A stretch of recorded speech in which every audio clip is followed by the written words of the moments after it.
Welcome, and thank you for joining the WEIM Regional Issues Forum. Before we begin, please ensure that you have your chat panel open by clicking the chat icon located at the bottom right of your WebEx screen. If you require any technical assistance, please use the chat to send a message to the event producer. For all questions, you can submit your questions through the chat at any time in the drop-down menu. Make sure you select all panelists, then enter your questions in the message box by clicking the send icon. All verbal questions will be taken during the Q&A portion of the event. I will give you instructions on how to ask questions at that time. With that, I'll turn the call over to Josh Walter, Regional Issues Forum Chair. Great, thank you, Adrian. Good morning. Thank you all for attending the third Regional Issues Forum meeting of 2023. As mentioned, my name is Josh Walter. I am the current chair of the Regional Issues Forum and am serving as one of the RIF liaisons from the EIM sector. We have an informative agenda in store for the morning. I'm taking up two important topics associated with CAISO and CAISO's market design. The first is an overview by CAISO staff on the policy initiative catalog and roadmap, facilitated by Meg McDonald, the RIF vice chair. The second panel is discussing the upcoming price formation stakeholder initiative that's currently in the workshop phase. Both should provide great insight into important topics and issues being implemented in CAISO's policy and market design. Before we begin, I'd like to thank the RIF liaisons in attendance for helping plan and prepare the meeting today, as well as welcome the Western Imbalance Market governing body members in attendance. So thank you for being here. With that, I'd like to provide a moment for Anita Decker, the governing body liaison to the RIF, to make some brief opening remarks. So Anita, let me hand it over to you. Thank you, Josh, and good morning to everyone. I very much appreciate the opportunity to just offer a couple opening comments. And just as you guys did in the RIF meeting in June, you do really have a great topical agenda today, and I hope you're all following the gas initiative and making comments and participating in the workshops. But today, as Josh just mentioned, the roundtable process and the price formation initiatives are really important, and they're critically important that we hear the voice of the RIF coming through in your comments as you continue the transition to a more active role with the WEIM governing body. So the transition to a more active role is taking a lot of work, and I realize there are some folks who are kind of sitting back to kind of wait and see and what kind of happens, but I really want to reinforce that the RIF really is part of the WEIM governance. And we're looking for you. We want to hear from you. And it doesn't have to be a consensus feel. It can be a summary of pros and cons, support and concerns. And the only thing that we ask is that there's transparency and that, you know, if there's concerns and support, that shows up in the stakeholder process. But we also want to hear from the RIF as an entity. And again, it does not have to be a consensus. I look forward to continuing to watch this evolution of the RIF, and as do my colleagues. So Josh, thank you again for the opportunity to make a few comments. I want to acknowledge that I believe Andy Campbell, our governing body chair, is on the call, as well as Rob Konzioka, who is the vice chair. So you've got three of us, so we're looking forward to the day. Thank you. Great, Anita, thank you, and thanks for your comments and remarks. With that, I think it's time to get rolling on the meeting and the topics at hand. So I'm going to hand it over to Meg to kick off our first topic. So Meg, take it away. Thanks, Josh. I'm just doing a quick sound check. Okay. Well, good morning, everyone, and welcome to our September 2023 Regional Issues Forum meeting. For our first session this morning, I'd like to introduce several CAISO representatives, including Becky Robinson, who is a principal economist and director of market strategy at the ISO, Jillian Beidler, who is a policy integration and governance manager, and finally, Alyssa Craig Arnold, who is the senior policy integration and governance specialist. Becky, Jillian, and Alyssa are here to present an update regarding the ISO's policy initiatives catalog and roadmap process looking forward to 2024 and beyond. And then following the ISO team's presentation, we'll have some time for questions from the liaisons and stakeholders. And then I'll do a short update regarding potential approaches to implementation of the Regional Issues Forum roundtable process, which the liaison group is aiming to kick off early next year. So with that, Becky, I will turn things over to you. Right, good morning, everyone. Thank you, Meg. So good morning, members of the Regional Issues Forum and governing body members that we have here today. I really appreciate you all inviting us to present to you on what we've been up to on the policy catalog and roadmap process and some enhancements that we would like to share with you and get your feedback on. We've got a plan to lay out for what the calendar year 2024 will look like in terms of process for engaging in the policy catalog and roadmap process. But we do really want your feedback, so I want to emphasize that from the get-go here. I believe if you could advance to, let's see, we might need to pull up a different slide deck. I apologize for not noting that earlier. I think this is Meg's slide deck, is that right? But we should have sent you one on the policy initiatives catalog and roadmap as well. That would have a California ISO. There we go. Perfect. Thank you so much. If we could advance to the next slide. Okay. So just to kick us off, I think a lot of you will be familiar with our current catalog and roadmap process. For the policy catalog, that's sort of the first step in the process. We seek from stakeholders your ideas for submissions to the policy catalog in terms of ideas for policy initiatives that you all think that the ISO should take on. And we roll all those up and publish sort of a comprehensive document listing all of those out. And then that feeds into, to some extent, the policy roadmap, whereby the ISO really kind of says, looks over the next 3 years and says, what do we intend to take on with stakeholders in terms of that stakeholder meetings, policy development process, and we lay out, timing and sequencing of those efforts. And of course, there's not a one-for-one there between the catalog and roadmap. I think the last iteration of the catalog had about 60 some odd items, suggestions for policy initiatives, and the roadmap is really meant to, reflect kind of what the ISO intends to take on, and sometimes there's often more in the catalog than there is bandwidth to take on. So if we could go to the next slide, please.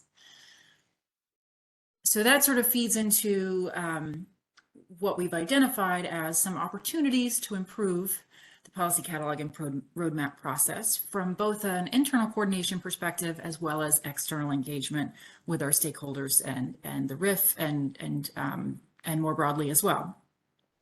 So internally, we've had a renewed focus at the ISO on prioritization.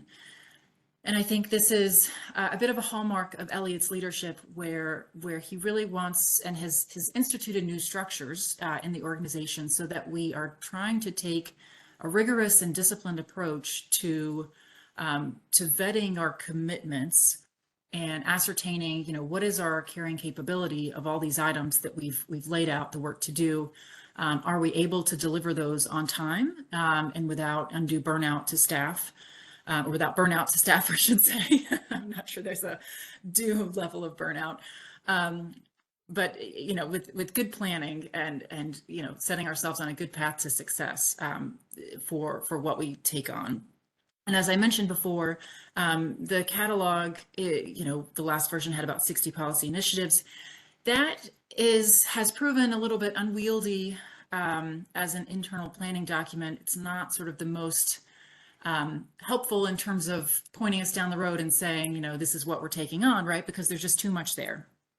And so we'd like to rethink with you all, and Jillian and Alyssa will get more into to the details of these items. But we'd like to rethink with you all how to make the catalog a more meaningful and relevant document. Frankly, it is a great resource for a comprehensive look at what all have people suggested. But we'd like it to be more useful in terms of getting prioritization efforts with you all started earlier, frankly. And then thinking about the policy roadmap and how that intersects with our internal planning. So the policy roadmap has always been sort of what the policy team sort of scopes out with stakeholders for what's on the docket and what's coming up in terms of stakeholder engagement and policy initiatives and policy development. But there are also lots of other internal planning processes that we do at the ISO.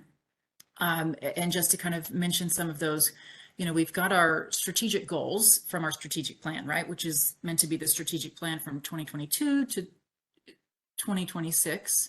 And so that's, you know, sort of at the highest level, this is the strategic goals kind of say what we intend the organization to be about, what our priorities are, and so forth.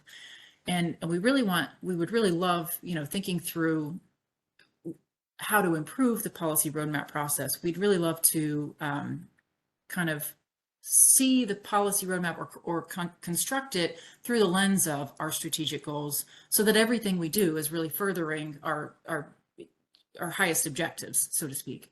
And of course, they're broad, and there's lots of room to maneuver within them. But I think they are kind of meant to be our North Star in terms of what we're spending time on.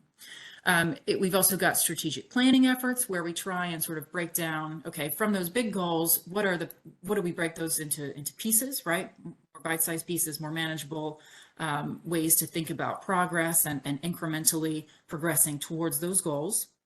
That's sort of an annual strategic planning effort. We've also got an enterprise roadmap where we kind of zoom out and look at the whole, you know, from an organization perspective, what is the organization doing? And that's also looking at things like budget and resources, staffing capabilities, and so forth, where there's all of that, there's so much of that planning going on, which is at the organization level. And we really would love for the policy roadmap to be vetted against those other planning efforts, so that we have, you know, a little bit more of a sense from the organization, you know, that this isn't just what the policy team and stakeholders have agreed to.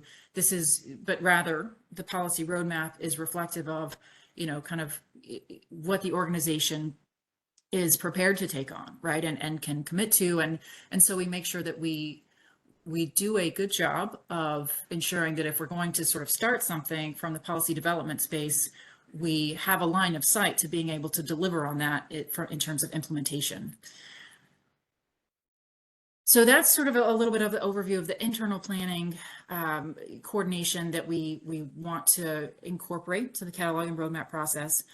And then in terms of external engagement, you know, I think this has always been true, but I think it's worth saying, you know, that we want our policy efforts, we want the ISO's policy efforts to reflect the shared priorities of our stakeholders. And I really appreciate Anita Decker's comments that, you know, the RIF doesn't have to speak with consensus, and it can still be very valuable input. I mean, we'd love it if you have consensus, right? Because that makes it pretty clear what we need to be doing. But at the same time, I think it's, you know, we're looking for what's bubbling to the top, right? What is the, you know, this is a significant, large, diverse body of stakeholders on multiple sides of the market. But we would really like to hear from you. We know that we will hear from you. But we want our, you know, the ISO's policy efforts to reflect your priorities as well as ours. And I mentioned, I mentioned the strategic goals before. And so I think we're really trying to sort of, and again, we'll get into this more, but we'd really like to invite stakeholders to kind of share their priorities with us, help us, understand them and see sort of the landscape of the market through the lens of, our strategic goals, your priorities, and through that kind of what's in that overlap, I think, chart the way forward with what we need to do. And so, it feels like we think that would be an improvement on today from the process that we have today, where, as I've mentioned a little bit before, the catalog, it's very comprehensive, but it can feel a little bit like a laundry list. And the roadmap process, I think we've heard some feedback that stakeholders kind of don't see a lot of wiggle room when we put out a draft roadmap. Of course we take comments, but we know, we have heard from stakeholders that that you all would like to be involved in those prioritization efforts and conversations. So we're trying to respond to that and allow for some of that prioritization earlier in the process. If we could go to the next slide, please. I realize I probably was going on for there a bit, so I will just hit quickly these goals that we have for the new catalog and roadmap, and then I will pass it on to my team. So just quickly, we want the new process to be transparent, with clear means for you all to engage, to identify and prioritize proposals, and have fair access to the ISO, so that it's not about backdoor channels, but that we have a good process that we can have faith in and use and get to good outcomes through. We want, the catalog and roadmap process to be aligned with our internal planning processes, like I mentioned before.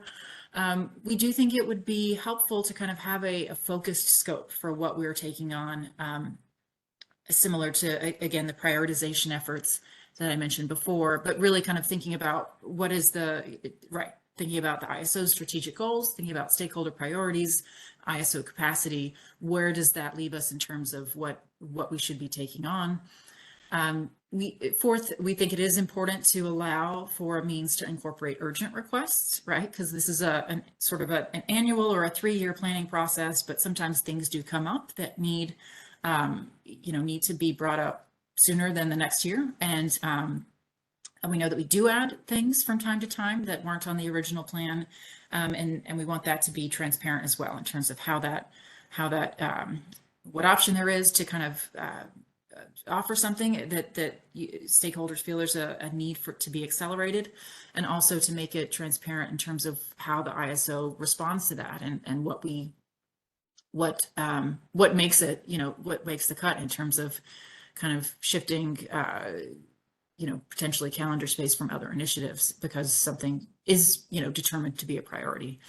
And then finally, and this is, I think what we are here today talking with you about, we want to meaningfully engage our external stakeholders, integrate your priorities, both from sort of the CAISO stakeholder workshops or CAISO stakeholder meetings, as well as, input from the RIF roundtable. And we know that the RIF roundtable is a new structure that we get the benefit of going forward, and we're looking forward to that engagement. And do really want to make space for the RIF roundtable to be a great forum for really kind of, as I said before, like distilling up priorities from stakeholders, and hearing from this body, I think will be very instrumental in giving the ISO direction and letting us hear from you, what your highest priorities are and what you're focused on and what you care about in the markets.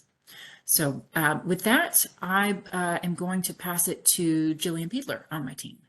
Jillian. Thank you, Becky, and good morning, everyone. I think we can go to the next slide.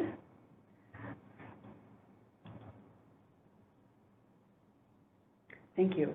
So I just wanted to take a few moments to follow on with Becky's comments and dig in a little bit more to the details of how we want to support these goals, especially alignment with internal planning processes and stakeholder input. So just to start with the former,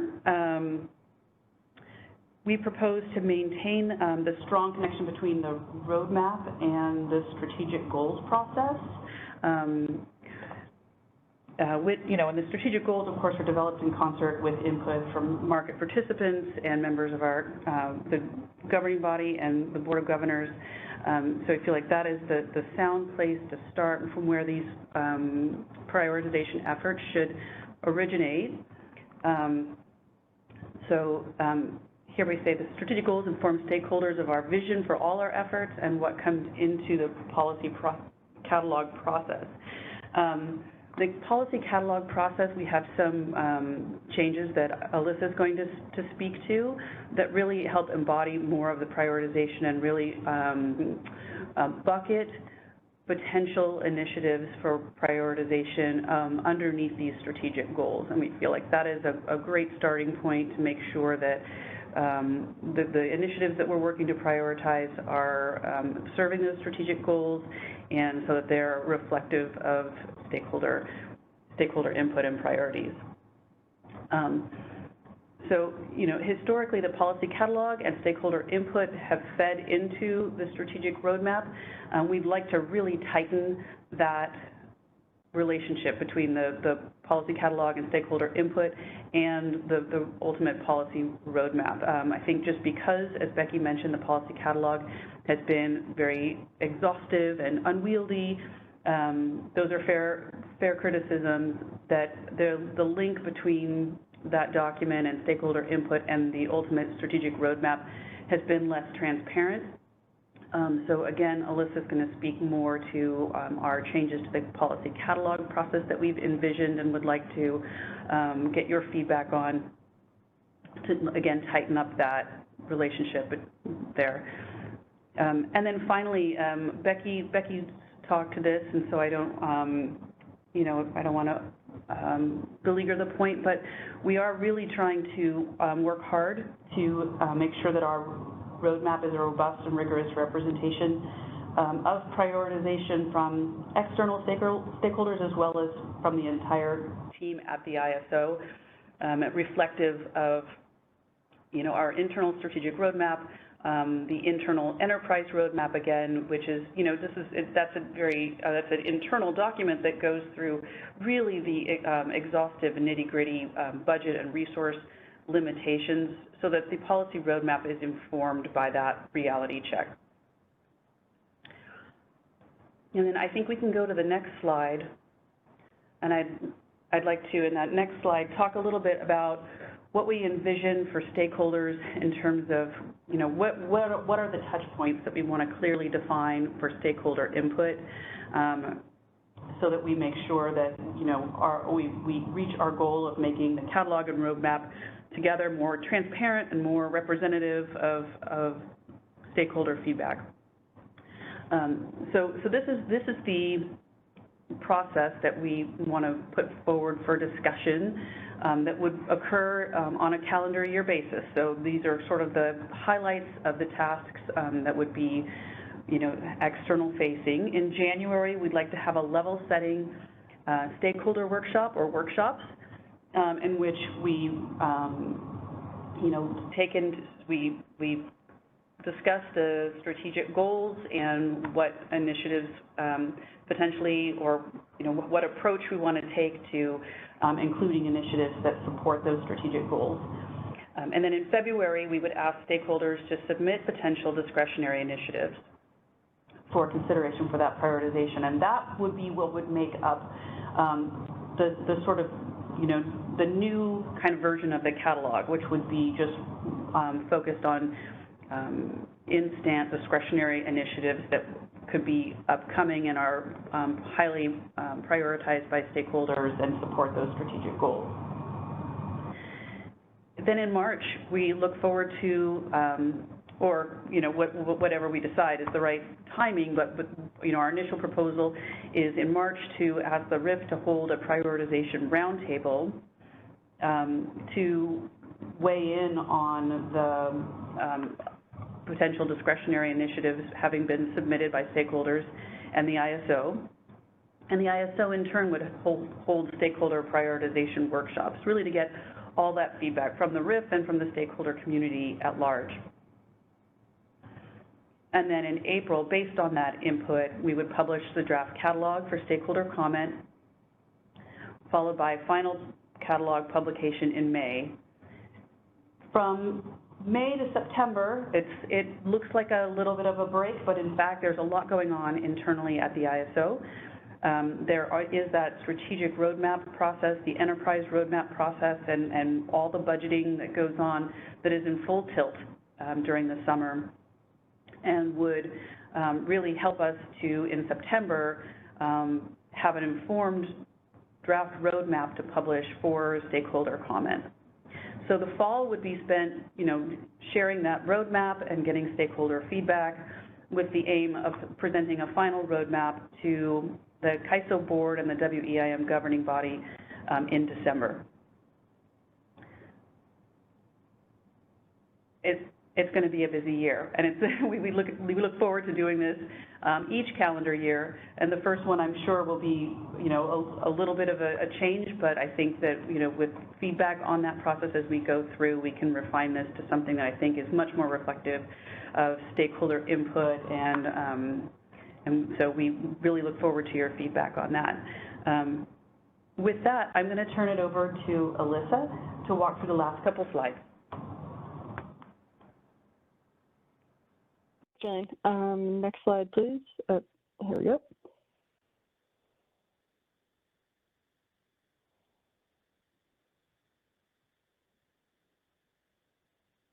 Okay, so my slide is just here. As Jillian mentioned in the previous slide, the stakeholders will have an opportunity to submit discretionary initiative for the catalog every February. And as we develop this new process for a much more relevant and focused catalog, we'd really like some input from the RIF on what to do with the existing catalog entries.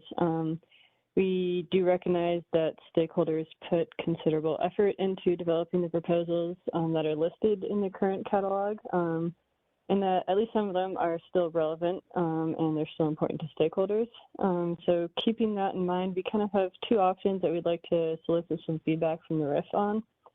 The first would be to consolidate the existing catalog entries. So that would be working with internal and external stakeholders to identify which of the existing initiatives from the previous catalog are still relevant and which ones that stakeholders would like to see prioritized. And stakeholders here is kind of a broad cross-section, so that would include RIF sector liaisons, stakeholder working groups, as well as some internal ISO portfolio sponsors. And then the second option that we're considering is just a clean slate for the catalog that would be starting from scratch. And stakeholders would still be welcome to resubmit proposals that were listed in the previous catalog if they think that they're still aligned with the ISO guidelines that we'll be outlining in the January level setting workshop. Or they're, of course, welcome to submit new proposals kind of based on existing or previous proposals. So I think we just like to maybe pause here for a few minutes. If anyone has any immediate thoughts in any direction, of course, these are all stakeholder submissions, so we're really, I think, looking for stakeholders to guide us on what they think is the most valuable way to use these existing submissions and move forward with the catalog. And thank you, Alyssa. Meg, I would defer to you, should have flagged this earlier, but defer to you on whether you want to take feedback now, or we've got one more slide that's just next steps, and we can certainly come back to this if you'd like to save that feedback for later on in the Thanks, Becky. What I might suggest is why don't you run through the last slide, and then perhaps we can open it up to either questions about your presentation or feedback, maybe first from the liaison group, and then from stakeholders who have joined the call more generally. Does that approach sound like it would make sense to you? Okay. Yes, I think that's fine. Thanks, Meg. Okay, so I'll move on to the next step slide. If you can go forward one slide, please. Okay, and there's nothing really too new here. This is really just a highlight of the next steps for RIF and stakeholder engagement over the next year in the next round of the catalog and the roadmap. So starting with where we're at now with RIF feedback on the new catalog and roadmap process during this meeting. After that, we'll be holding a broader stakeholder meeting to provide a similar update to any other interested stakeholders and solicit their feedback on this proposed process. And then our goal is to kick off our new process starting this January. And that'll start with the stakeholder level setting workshop that Jillian described in the previous slides, with stakeholders submitting their initiatives, proposed initiatives in February. And then the RIF roundtable and the separate stakeholder workshop will take place in March, and that's where the RIF as well as the broader stakeholder community will come together separately and do a prioritization and grouping exercise for the submitted initiatives, and that'll help inform the development of the draft catalog. And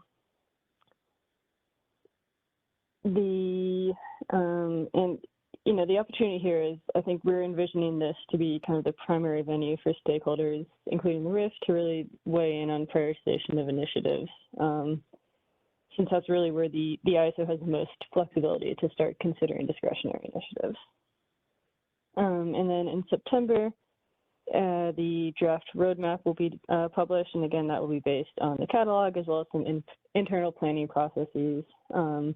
And that will be released for stakeholder comment in September. So those are kind of the main points for the RIF and general stakeholder touch points for next year. I don't think any of this was new, but just kind of a summary here. So I think this might be a good place to pause, maybe return to the previous slide, and then open it up for broader questions as well.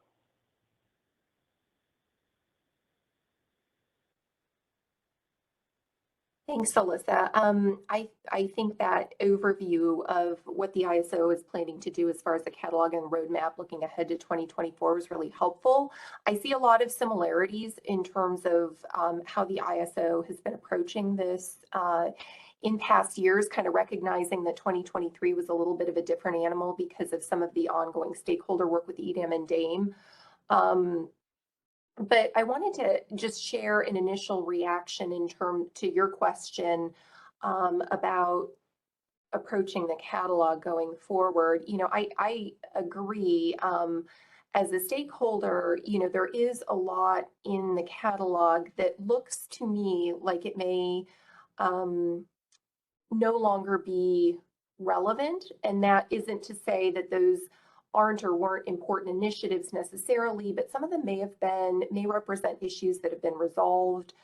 Some of them may be susceptible to being addressed in a different way, such as through a BPM process, for example, and some of them may still need attention. So from my standpoint, I want to really support the idea of cleaning up the catalog and trying to hone in on the stakeholder priorities that are relevant. In terms of feedback as far as clean slate or kind of continuing the existing document, my own view, and this is not intended to represent the views of the RIF liaisons or my sector necessarily, just reacting. I think maybe what you would want to do is something like a working group process where stakeholders can actively weigh in and provide perspectives on which of those initiatives in the catalog remain relevant, whether we need to keep that initiative, revise it, or remove it, either because it's been addressed or it's been addressed in some other place. Any feedback from the other liaisons on the call, or more broadly, questions on the CAISO's presentation?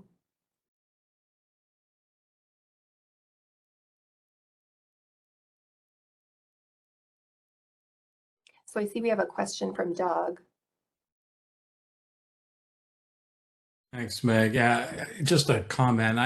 I'm sort of two minds about the consolidation versus clean slate. I mean, it seems like there's, a tremendous amount of work has gone into developing the catalog and the roadmap. And I think if we were to I think it'd be a mistake to just leave it, push it completely aside on the one hand.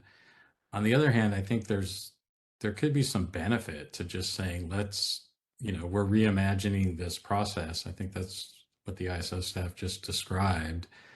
And,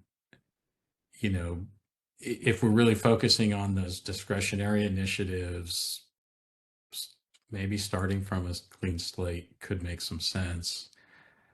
That wouldn't prevent anyone from going back and looking at the existing catalog and thinking about how that should inform the clean slate. But as I said, I'm of two minds because I think your suggestion of a working group process could be really beneficial. I just worry about getting bogged down in the past work. I think a lot of emphasis would be needed on quickly moving to the new approach, not focusing too much on what was done in the past.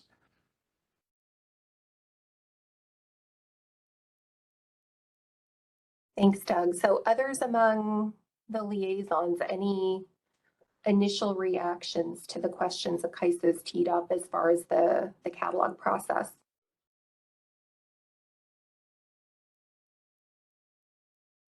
And I see Josh has a question or a comment. Thanks, Meg. Yeah, so just in terms of the RIF's role and the underlying idea of how the prioritization efforts are anticipated to look like in that March timeframe, coupled with the kickoff of the stakeholder process. The way that the process has worked thus far, the roadmap has critical, strategic, and tactical objectives kind of spaced out for a 3-year time span. I'm thinking about the level of input at that initial stage of prioritization, whether or not we will continue as a stakeholder community to see the initial or underlying leanings of CAISO staff of what they believe are the critical, strategic, and tactical objectives, or if that March will take the input from the catalog and then kind of I don't know, once again maybe whole cloth, do a new review of what those objectives are.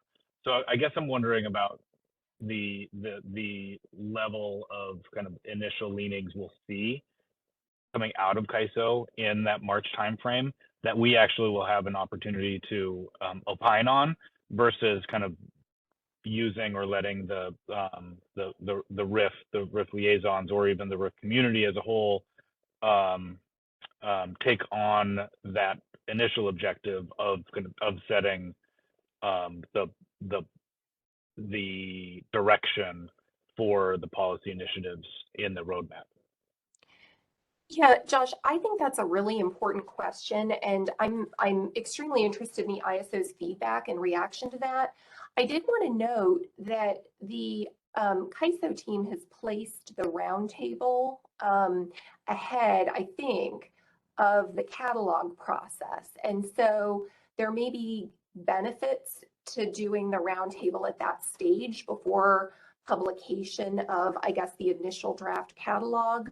But I hear what you're saying in terms of there may be value in conducting the roundtable process and obtaining input around prioritization after stakeholders have something to react to, and I think in the form of the draft catalog. So what does the CAISO team think?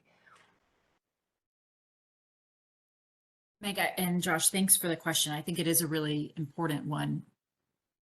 And so just to highlight, I know we toss around, we've got a lot of keywords going around, but the critical and strategic tactical objectives that Josh pointed out that we have kind of organized or bucketed the roadmap initiatives into, at least in the past year.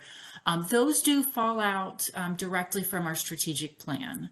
So, and just to kind of reiterate those for folks who haven't looked at our strategic plan in a while, you know, those go to, you know, reliably and efficiently integrating new resources, strengthening resource adequacy and meeting California's goals through long-term transmission planning and good coordination with state agencies. And 3, building on the foundation of the Western energy imbalance market to further expand Western market opportunities. We've got a 4 and 5 there as well. 4, and you haven't seen roadmap items fall under those, but just for completeness, the 4th of those goals from our strategic plan is to provide highly responsive and inclusive stakeholder engagement and customer service. And the 5th is more internal looking, but creating a flexible and adaptive work environment that retains and attracts a highly skilled and engaged workforce. So I just wanted to run through those so that kind of folks had that framework of how we're thinking about things. And so Josh, to maybe directly answer your question, I think those kind of, the first 3 of those is what we bucketed last year's roadmap initiatives under.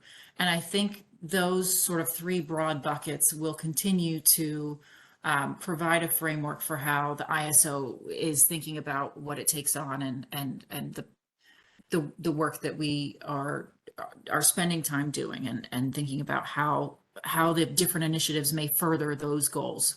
But I take your point that there could be value in the RIF kind of helping shape some of that framework, right? Whether it's sort of you know, sub goals almost within those, or otherwise, you know, happy to kind of be imaginative about how we think about that. Yeah, and I think that's a great point, and would I think we would really appreciate sort of feedback on what kind of framework you would like to see, or what if you were kind of shaping those high level goals, what would they look like to you all? I think that would be really informative. Meg, to your point about timing of the RIF roundtable and whether that's sort of before you see the draft catalog, and thus, you know, kind of providing an opportunity to give it some shape, right? Or for us to hear from you before we kind of have a written product, versus, you know, having that written product out there for the RIF to then react to. I can see pros and cons of both. So happy to, you know, continue brainstorming with you all on what makes the most sense in terms of, you know, having enough on the table to react to, but also being at that right moment where there is still really an opportunity to shape things going forward, and for your feedback to be incorporated into where things go. Yeah, thanks very much for that, Becky. I see that Vijay has a question, but I think in the interest of time, what might make sense, I have a couple of slides that delve into some of the particulars of what we're thinking about as far as the roundtable. I think what might make sense is for me to quickly run through those, and then let's circle back to Vijay at the end to make sure that he gets his question in and that we have a few minutes for any other questions or feedback. So if we could pull up my slides, if possible.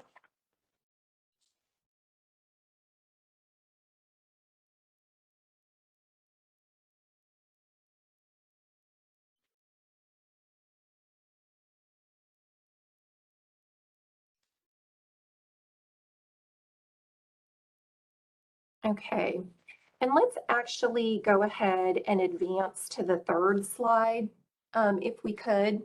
So just to level set a little bit on what the roundtable is and how it may fit within the ISO's catalog and roadmap process. Let's go back a few months to the governance review initiative that was intended to revise the Western EIM's governance in connection with the extended day-ahead market. That governance review process was very wide-ranging, and it covered a lot of different things. But one of the elements that it did address in some detail was the ISO's stakeholder process and whether changes were needed to either expand or modify the way in which the ISO interacts with its stakeholders, conducts and prioritizes initiatives to address matters of importance to market participants. And what the outcome of that process included was to reiterate the RIF's role as an entity that is authorized to issue written documents and opinions, and to opine on issues that are pending in active ISO stakeholder proceedings. Obviously, the RIF is still in the phase of figuring out how to implement this new authority, but we have provided comments in a couple of processes at this point, and I think we are looking to take a more active role in some of the newly initiated stakeholder processes that are just getting started. If we can go to the next slide. And the second element of the governance review process dealt with implementation of the roundtable, and that was in response to comments from stakeholders expressing a desire for a more active and more tangible means of influencing the prioritization of different initiatives. So what the final proposal included was this roundtable concept to kick off the annual policy roadmap process. And there are some references in the presentation, but I think what the Governance Review Committee had really envisioned was a roundtable that would take place after publication of the draft catalog, but maybe prior to formulation of the actual policy roadmap to, and the purpose of that discussion would be to govern or to provide input on the actual policy initiatives roadmap. And the way that process was described at a high level, the roundtable would be conducted sort of through a representative type of format with sector liaisons trying to articulate the views of their sectors as best as possible, with obviously openness to stakeholder participants more generally, so that stakeholders could participate actively in the roundtable and represent their own interests and share views. And beyond those sort of broad guidelines, there's, I think, a wide degree of flexibility for the RIF to formulate process and implementation. Next slide, please. So the RIF liaison group has been working to determine what would make sense as far as the roundtable for 2024, and recognizing that the ISO's process for updating the policy initiatives catalog and roadmap has been somewhat in flux, mainly due to timing and the press of really key initiatives, including EDAM and DAME. But so we have been communicating with the CAISO team to figure out what would make sense as far as timing and process for the roundtable discussion. We are looking to have more details around that formulated by the first quarter of 2024. And obviously we want to make sure that we're scheduling the roundtable at a time when the ISO will be able to receive useful feedback as it produces its documents. Next slide, please. So just wrapping up quickly, we have a number of questions that it might be useful for stakeholders to weigh in on. Obviously, we're not going to get to all of that today, but we've included here some areas where if members of the RIF have feedback on any of these elements as far as how to update the catalog and roadmap, whether there are particular areas of prioritization for you as a stakeholder or for a sector, we'd like to reiterate that your sector liaisons are available to be a resource for you if you have feedback or input on any of these questions or any of the questions that the ISO communicated. Please feel free to raise that with your sector liaison. And I think we have on the prior slide a link to where you can find, if you don't know who your sector liaisons are, That's available on the Western EIM website. And I think that's my last substantive slide. We've got a few minutes left, and I know Vijay did have a question, and that may have been directed to the CAISO team, so we can go to Vijay, or again, open it up more broadly for a last question or two from among the liaison group. Good stuff. Can someone hear me? Yes. Okay. And thank you to CalISO staff for presenting. Just to build on the earlier comment on slide 4 and 5 from the CalISO staff, and I apologize, I missed your name because I joined right after you started speaking, is when you're trying to look at the policy catalog and you're trying to, in my words, integrate the strategic goals, integrate, what did I see here? Yeah.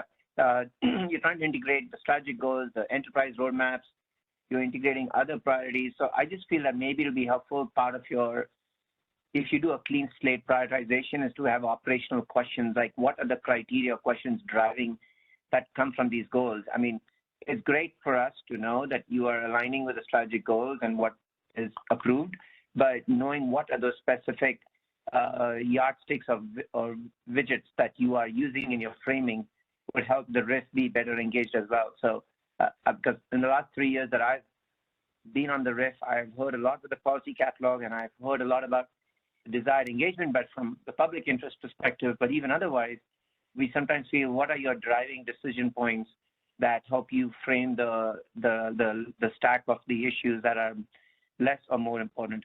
Just an observation. Thank you. Thanks, Vijay. Becky, do you have any initial reactions to Vijay's question?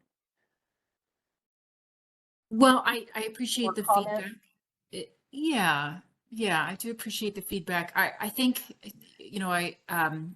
we probably should have included, the actual listing of the strategic goals in our deck just to highlight those. I did kind of rattle through them in my response to Josh's question, but I appreciate it would be helpful to kind of see them as part of the framing. And but I think, but your question probably gets to more than that, right? More than just the three strategic goals that we're going to group all the roadmap efforts under.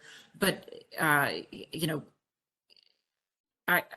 think it is a great question for us to maybe take back and think about how we can help share more with you all about our prioritization process and bring the RIF and stakeholders along in that process. So I appreciate that.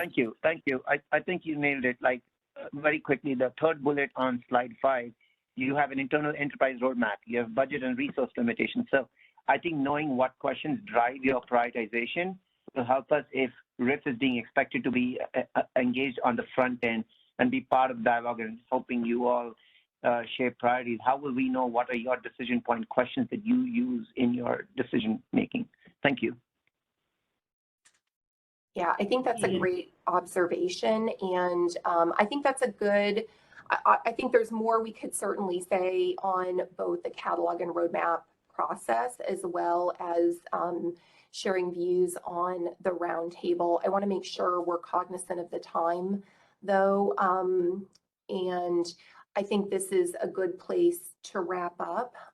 Becky, I want to thank you, Jillian, and Alyssa for coming to the RIF and sharing what the CAISO's process will be. I think this is just the first of what will likely be multiple conversations as far as prioritization for the stakeholder processes looking forward. So thanks again.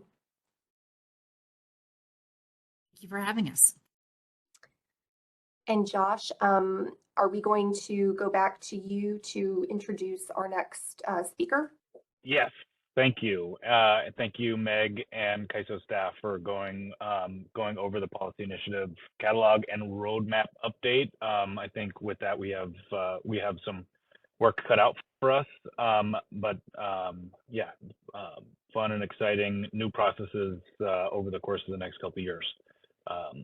So first of all, I'd like to apologize for not mentioning this earlier in my opening remarks, but we also have a presentation today from WAPA Desert Southwest Vice President of Power Marketing, John Paulson, to go over their WEIM implementation and update on their activities within the market. So sincerest apologies for not mentioning that earlier, but I'd like to hand it over to John Paulson to present on WAPA's activity in the EIM. Hello, thanks. Can folks hear me? Yes, thank you. Great.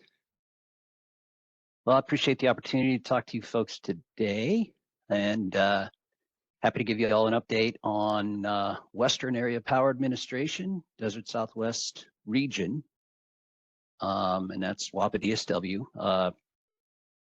And we operate the Western Area Lower Colorado, or the WALC BA. And so all that word salad, that was our, that was us going into the EIM. So I'm John Paulson, and I was the project manager for our implementation, which actually took place on schedule, April 5th of this year. Lower Colorado, in Western Area Lower Colorado, refers to the Colorado River. And as most of you probably know, WAPA is a power marketing administration under the Department of Energy. And our mission is to market and transmit hydropower from federal projects. And the picture on your screen there is of Hoover Dam, by the way. So on the next slide, just a summary of topics that I'm going to cover. I'm going to kind of introduce you guys to DSW and WALC, talk a little bit about our process for joining or deciding to join the WEIM, some principles of our participation, where we were at during parallel ops, where we were after go live, and kind of where we're at today in terms of some challenges. So on the next slide, a little bit of facts and figures about WALC and DSW. As you can see, the WALC footprint is kind of the grayish blue color in the picture. And our BA boundaries touch three states, mostly in Arizona, but also southern Nevada and portions of Colorado, or portions of California along the river. So it says on here that we're the crossroads of the West. That's probably maybe a little bit over exuberant, but we did spend a lot of time during our implementation working with our numerous connected utilities. And most of them, as you can probably see from the list, were already in EIM. And I think working out all those ETSRs was sort of taxing on our SMEs. Our main partner in the implementation was the Arizona Electric Power Cooperative, or APCO. And they are a wholesale generation and transmission provider for co-ops and other small utilities in Arizona, California, and Nevada. As you can see, WAPA's resources are exclusively hydro, and they're 100% allocated to federal preference customers. We do have some customer-owned variable energy resources and pumping operations. As you can see, APCO has a mix of thermal, VERS, and also federal hydro allocations in their resource mix. We also have other customer-owned generation in our footprint, including South Point, which is also bidding into EIM for part of the year. So we actually have 3 different PRSC merchant representatives in the market.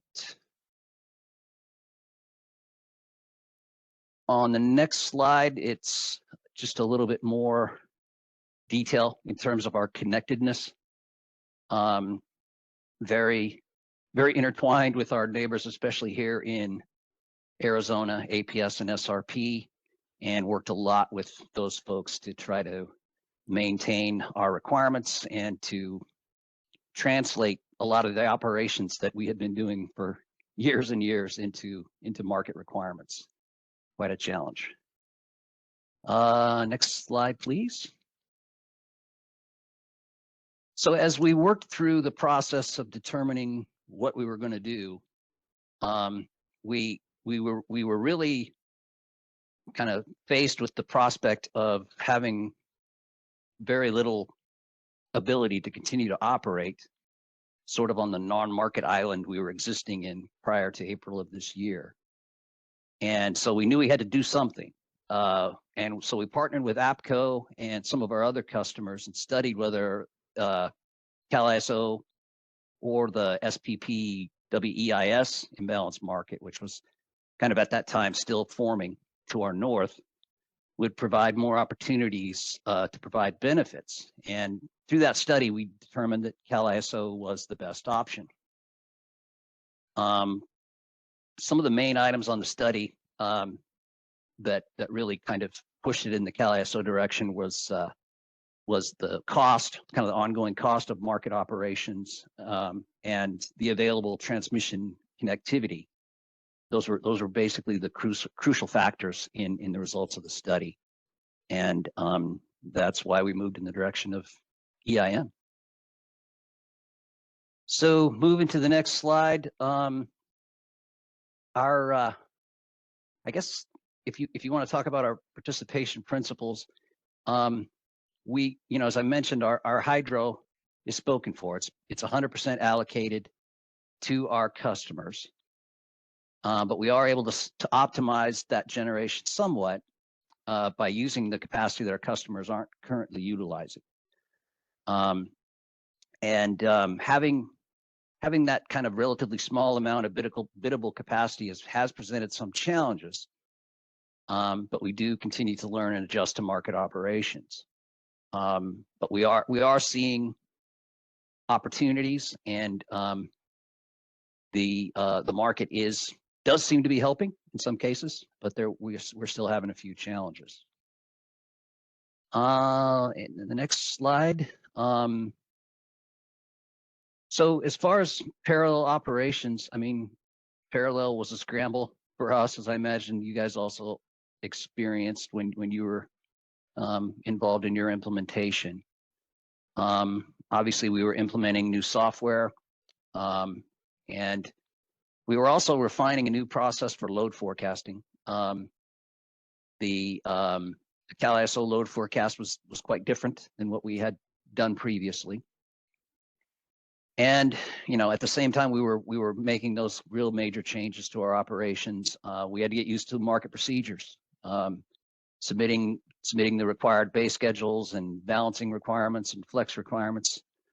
It all made for a challenging several weeks for us.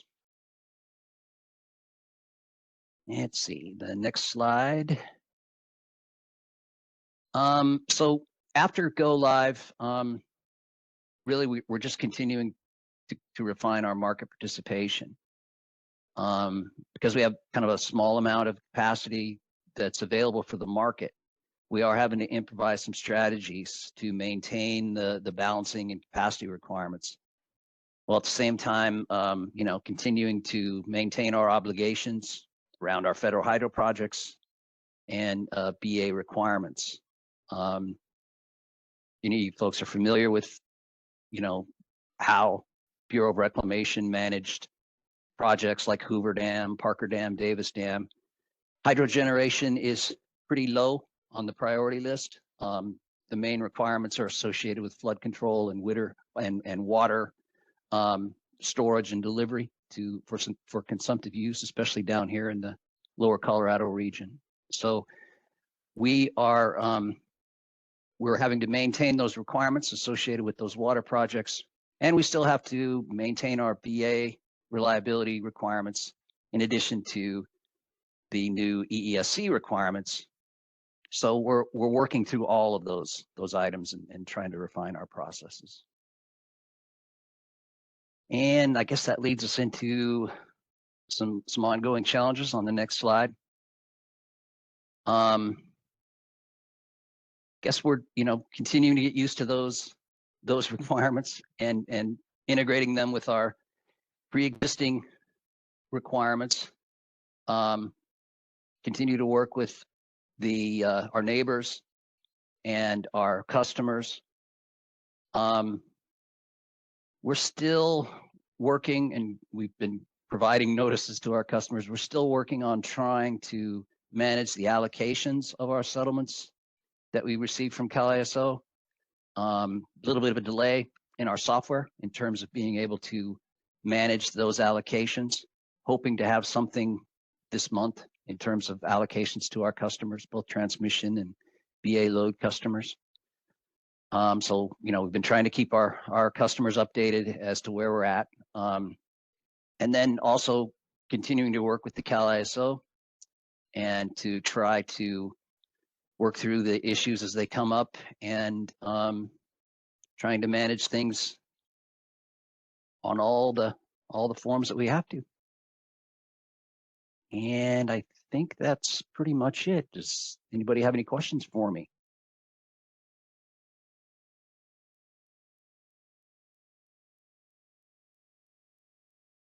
That was great, John. Thank you very much for going over that.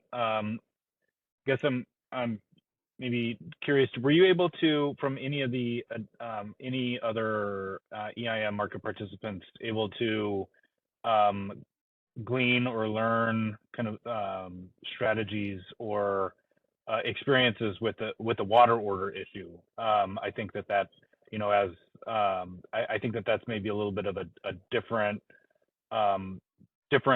from, let's say, Northwest Hydro, that is less on a, works on a different way, I guess, somewhat similar to irrigation. It's more of an irrigation type project or projects versus more, let's say, load service or economic. And of course, we operate somewhat similar in a sense that Northwest Hydro, that flood control is also a major component to the operation of our facilities. But I guess I'm just generally curious about water orders in market operations.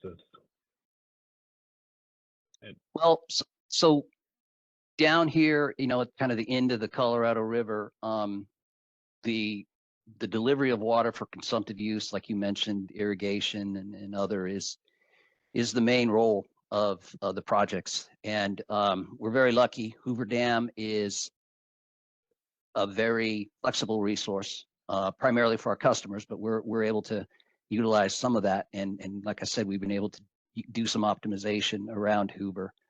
The other reservoirs that are downstream from Hoover, which are backed up by Davis Dam and Parker Dam, there's obviously smaller generating facilities than Hoover, but they provide sort of a storage place for water that allows a little bit more of efficient water delivery. So their presence on the river allows that kind of flexibility at Hoover. So the water order issue is really covered by, or is really impacted at those kind of lower projects, Parker and Davis, and the generation at those projects is pretty much set by reclamation, and that's covering those water orders like you're talking about. So that's kind of the dynamic, and the way that Hoover works, and maybe there's some folks on the phone here that have Hoover allocations, but the ability for each customer to actually send dynamic signal, to utilize Hoover for their own ancillary services, and it's just a really dynamic resource, and obviously very, very big, and because of the wet winter that we've had, there's a little bit more water in Lake Mead, and so we're happy to have that resource, and but I mean that's really kind of our whole system. It's not a huge system, but that's where we're at. Thank you. Open up to other questions.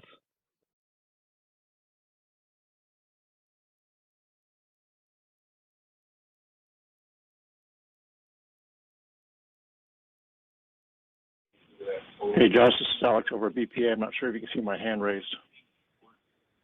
Yeah, go ahead, Alex. Go ahead, Alex. Okay.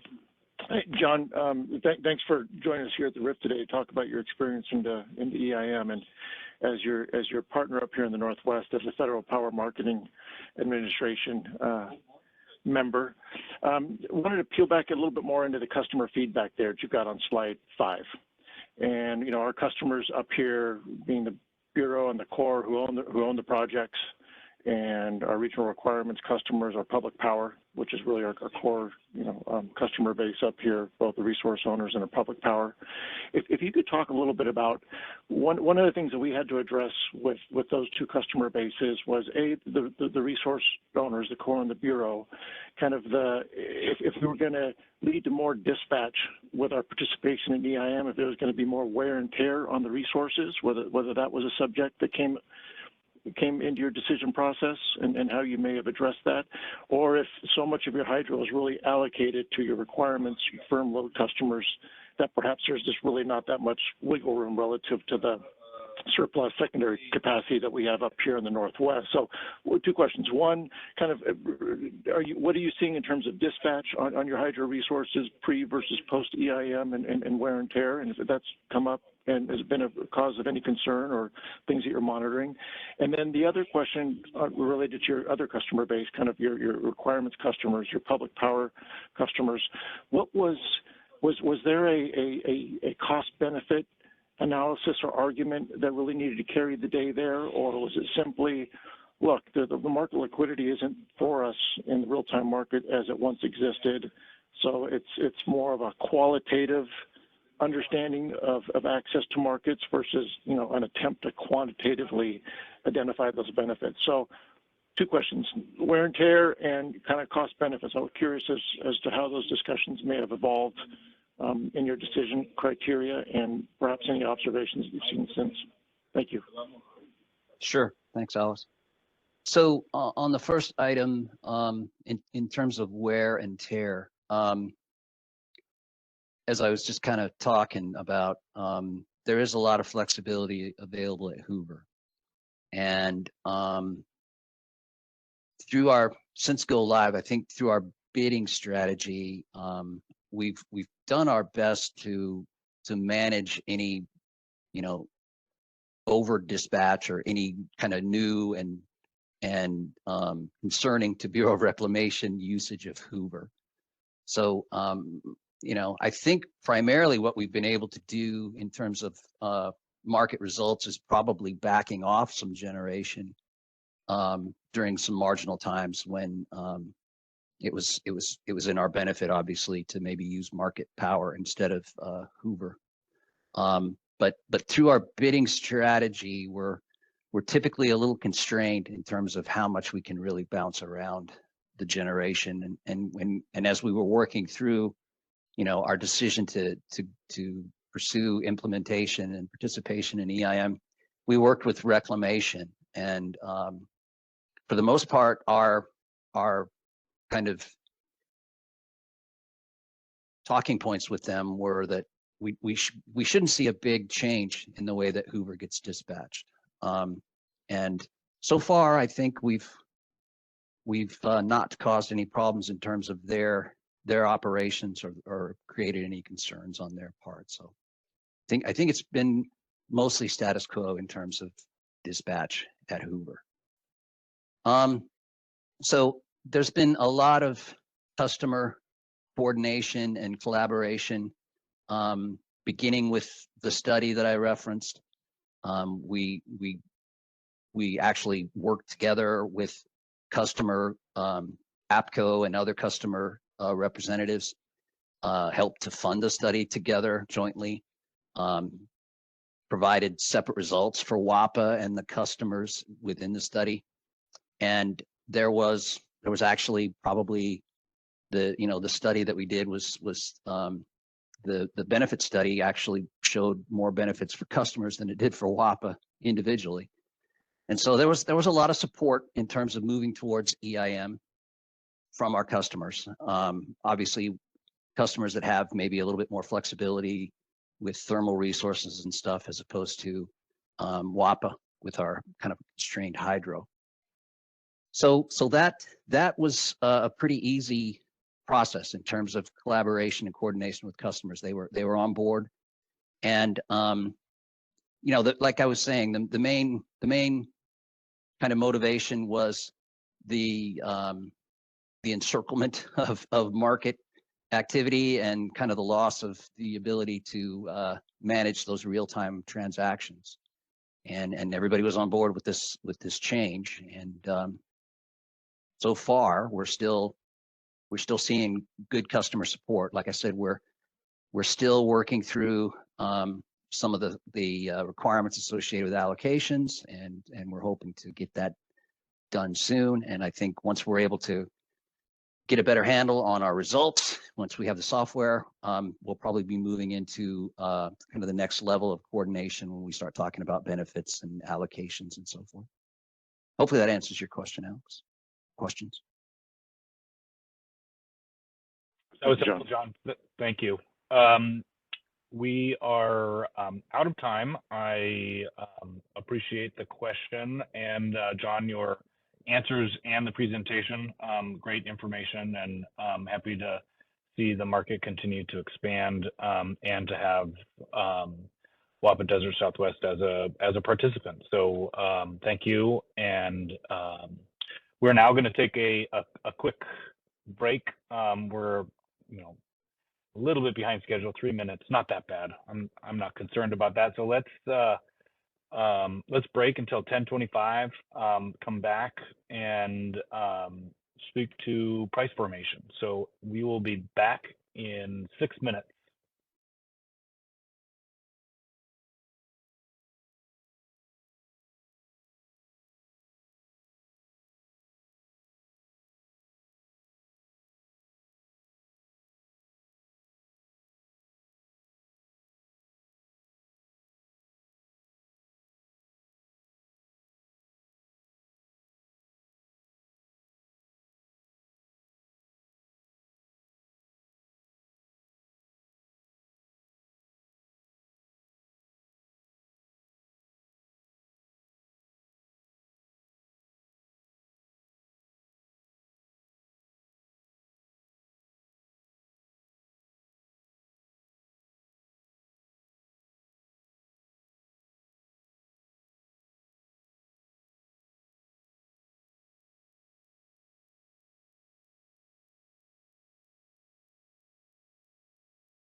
All right, folks, it is 10:25. Let's get back into the meeting.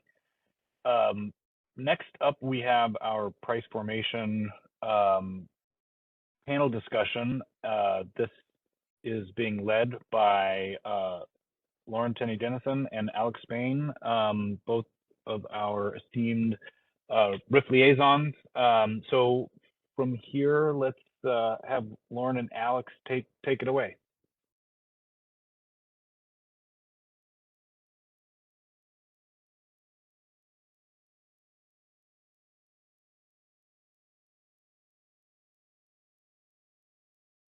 All right, thanks, Josh. And I think Alex, let me just double check that Alex is coming through on the sound okay? I can now. You hear me now? Yep, there you are. There we go. Sorry about that. The double mute hit me again. Yeah, thanks, Josh, and thanks, Lauren, for checking my audio there. I'm going to kick this discussion off real quick. As you can see here, we're going to have a discussion about price formation enhancements that the Cal ISO Stakeholder Initiative has been working feverishly on here for a number of months, really. I'm going to be doing this. I'm going to be facilitating this panel with Lauren. Lauren's the consumer-owned utility sector liaison, and I'm the Federal Power Marketing Administration liaison at the RIF. And you know, we really, as what the RIF is trying to do here, is recognizing that this is a really complex issue. Price formation, so as associated with phase one here, and scarcity pricing, power mitigation, and some initial analysis on fast start pricing. These are complex topics, and the Cal ISO is really doing a valiant job bringing everybody together at a pretty breakneck speed. It was weekly there for a bit. I think they've toned it down a bit, but there's a meeting again scheduled for later this week. But we hope that what we've tried to do here is to help augment, you know, perhaps bring in some afterburners here as the Cal ISO has already initiated and launched this initiative with some folks that perhaps folks may not, you know, and topics associated with price formation that folks may not be as familiar with. So Lauren's going to go ahead and introduce our panelists shortly. What I want to do right now is introduce everybody to James Frederick. He is the lead policy developer for the Cal ISO, and he and his team are really in charge of this initiative. We're going to give him an opportunity to speak, and then I'm going to go ahead and pass the mic over to Lauren, who's going to introduce our speakers. We've got 3 of them, and then we'll circle back to James just to, again, to tie the knot back into the idea of really the RIF supporting the Cal ISO in their price formation stakeholder process. And then we're asking everybody to do is just to hold their questions, and I'll be monitoring, Lauren and I will both be monitoring the chat, and let's let all of our panelists get through their presentation material, and at the end we'll open it back up. So with that, why don't I pass the mic over to you, James. Thanks again for joining us here, and I'll let you introduce everybody in a more in-depth introduction to the topic. Have at it. Thanks so much, Alex. Thanks for the introduction, and thanks to the RIF on behalf of the team. We're excited to be here talking about price formation.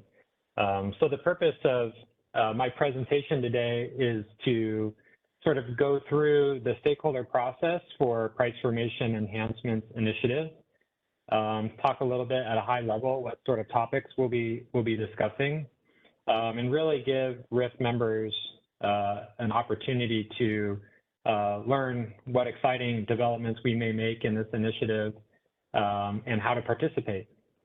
So let's go to the first slide.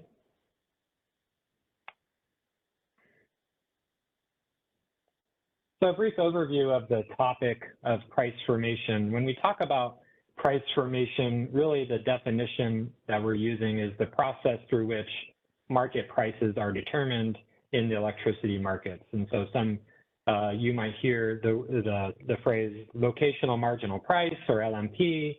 We could be talking about prices of ancillary services or ramping products, or all the market products with which the California ISO market trades. In our market software, you know, there's processes for determining at which price they're settled. And so broadly speaking, that's what the initiative of price formation is taking a look at, a couple of key and unique features of price formation and seeing if there are opportunities to make enhancements to those. And price formation in terms of market operations is critical. Here I've listed a number of potential benefits of why effective, accurate, efficient price formation is crucial. It maximizes market surplus for all participants, suppliers, and consumers. It ensures that participants are incentivized to adhere to the ISO's commitment and dispatch instructions. Proper pricing promotes system reliability and efficient long-term and short-term investments. Proper price formation enhances transparency about the actual cost to serve load, and also ensures that suppliers can appropriately recover their costs from participating in the market. So all of those things put a lot of pressure on the price formation system to make sure that we're adhering to these goals. Next slide, please.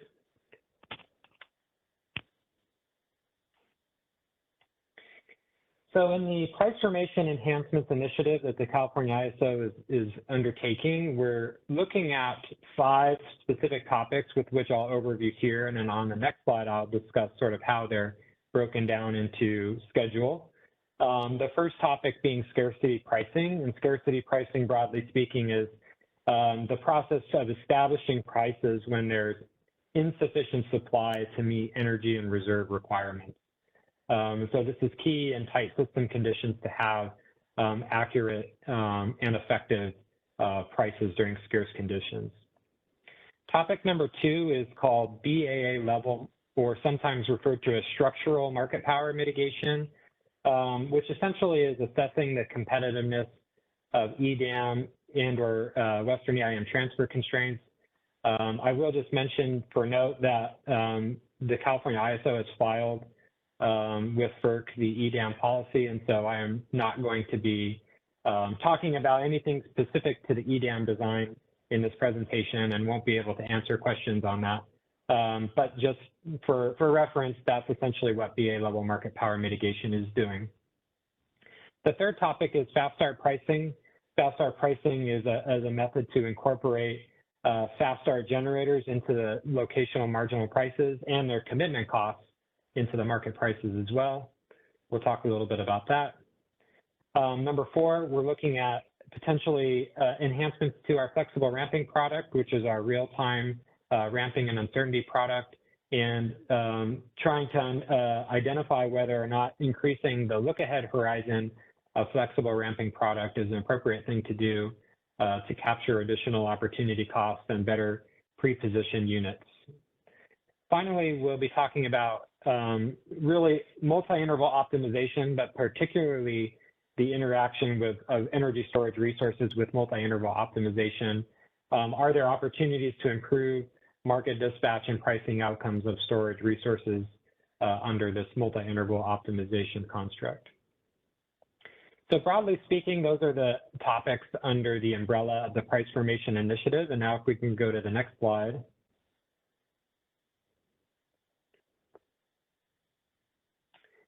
I do apologize for small text, but this slide is a visual of how the topics that I discussed on the previous slide will be phased at this point. So visually what you can see, I call this the waterfall slide, which means that we're not going to be tackling all of the topics at one time. That would just be too intense for staff and for stakeholders. So we've decided to break up the initiative into 3 phases, but they're connected phases in the sense that you can see that split between the 3 phases. One phase, for example, phase 2 doesn't start after phase 1 completes, but it sort of starts in the middle. And the reason for that is that price formation topics have synergies between them. And we would not want to push market design changes that in phase 2 or 3, in phase 1, that when you get to phase 2 or 3 may become irrelevant or may have different improved ways of doing things based on the things you're talking about later. So at some point, all of the phases will be overlapping at some point. So even before you get to the final proposal, you bring these phase 1 changes to the board and to the EIM governing body. We've considered even all the way to phase 3, all of the potential things that can happen in the scope of here. So nothing gets sort of left behind in this. Just briefly, since we're focused right now, we're in phase 1 right now of the process, so I'll focus your attention to more of the left-hand side of the screen, in which case we're talking about in the working groups today, scarcity pricing, BAA level market power mitigation, and we will soon to be starting working group discussion on an analysis phase of fast start pricing. Let's go to the next slide. So I mentioned in the beginning that California ISO is hosting working groups on price formation, and if you're a California ISO stakeholder, you have noticed working groups prevalent in many of our stakeholder initiatives this summer. Price formation is no different. We kicked off our first working group meeting, I think the first week of August, and we have our fourth meeting on Thursday, so in 2 days. And it's not too late for folks, if you haven't followed along and you're interested, it's not too late. We've been, all of the workshops are recorded. Feedback is taken after each one, and all of the feedback is public. So it's not too late to catch up and join.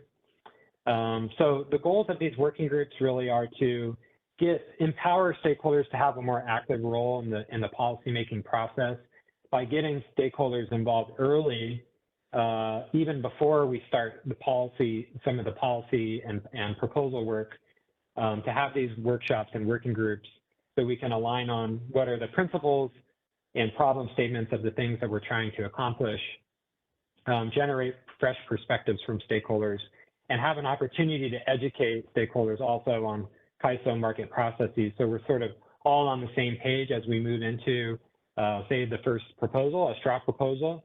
You know, the stakeholders in the ISO are sort of working together and in the same place. And that should really make the policymaking process more efficient and effective. And you can see in this diagram, we are attempting to show really a series of feedback loops here, where we're defining the problems with stakeholders, gathering information and synthesizing that information. And at a certain point, you know, once you have formulated and justified problem statements, you can start talking about solutions, deciding and taking action on those solutions. And then once those solutions are implemented, monitoring them and evaluating them to make sure they're working effectively. And at each stage, there's feedback loops involved where if something's not quite working, or if you know, there's maybe not enough justification to seek a certain problem or seek a solution to a certain problem, there's opportunities here for that feedback. Let's go to the next slide. So the working groups are, again, intended to offer additional opportunities for stakeholders to be engaged and empowered in the process.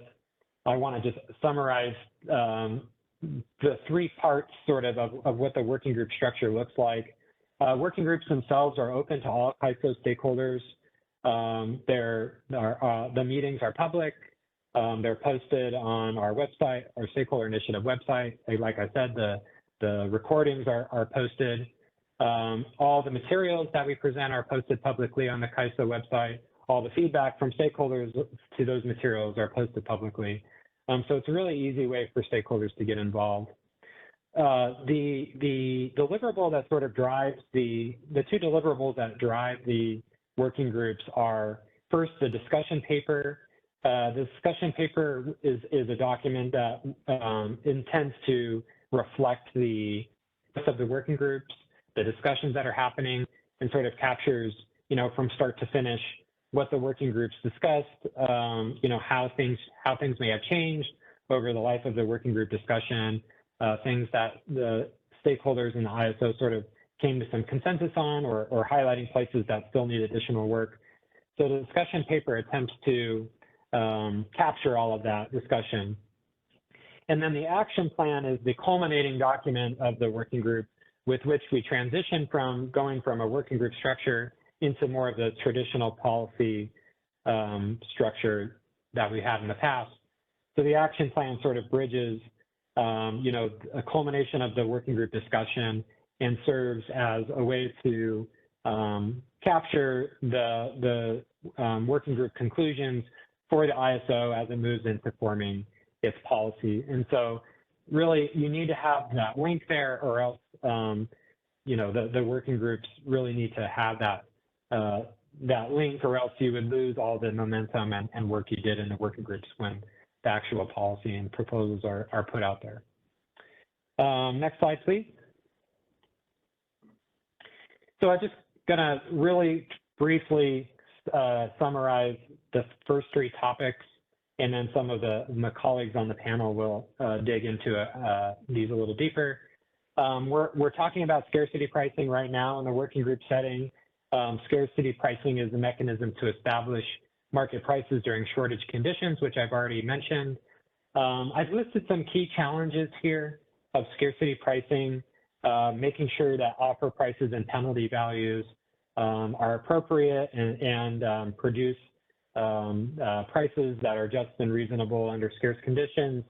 Triggering ancillary service shortage pricing is a topic that we've been talking about in the working groups, when that's appropriate and how that's done. And then, of course, there's been discussion about the dynamics of, in the California context, strategic reserve resources and non-market demand response, which may be supply or resources that are, in the case of non-market demand response, sort of happening outside of the market context. And how do you reflect, even with these non-market resources, how do you reflect appropriate price formation in those cases? So scarcity pricing is extremely important in maintaining grid reliability and providing the right price signals during tight system conditions. And from a long run perspective, promotes efficient investments in the right technologies and transmission investments over the long run. Next slide, please. So VA level price mitigation is also something that we're talking about in the working groups. In fact, our fourth working group on Thursday will be on this topic, more on this topic.